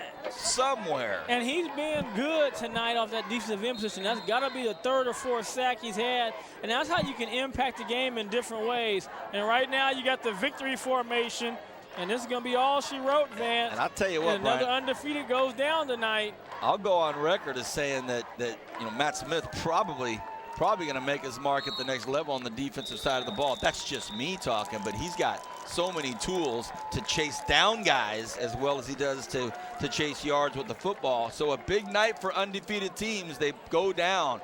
The Drillers in Bakersfield go down. The Generals in Shafter go down. And now a timeout called by the Shafter coaching staff with they don't have the ball anymore, and it's 1st and 10. So I'm guessing, knowing the class character that Ricky Ishida is, probably having a quick word with his fellas, saying, guys, let's finish this thing with class. Let's get this thing done. Shake their hands and get going. He almost had an incident where one of his receivers was getting a little chippy, and probably telling the guys, hey, they beat us. But I don't want to see anybody lose composure. We're going to finish. One of the things that Connie Sachs says in the front part of this program, Vance, is about how they play. She said with honor and as fast respect all the hard work, including their opponents, coaches, and officials. So they want to play with honor, and that's to go to that in victory or defeat. Great point, Brian, and that's exactly what happens. They take the snap, everybody stands up and kind of starts off with some handshaking and some fist bumping, and some of these linemen and defensive linemen and offensive linemen shaking each other's hands, saying, man, what a great battle, what a football game. The big win tonight for Bakersfield Christian High School. Head coach Gerald Perucci and all of his staff, Jimmy Biddle, Zach Colbert, Sean Lozano, Nathan Munson, Tom McCormick, Roger Patterson, Mike Rodriguez, Stan Thiessen, and Nate Thiessen. What a big win for the Bakersfield Christian High School Eagles. They take down the undefeated Shafter Generals. They'll meet at midfield. Have an incredible weekend for Zach, Bernie, Carlos, Dave, Sammy, Brian, and myself. Good night. God bless.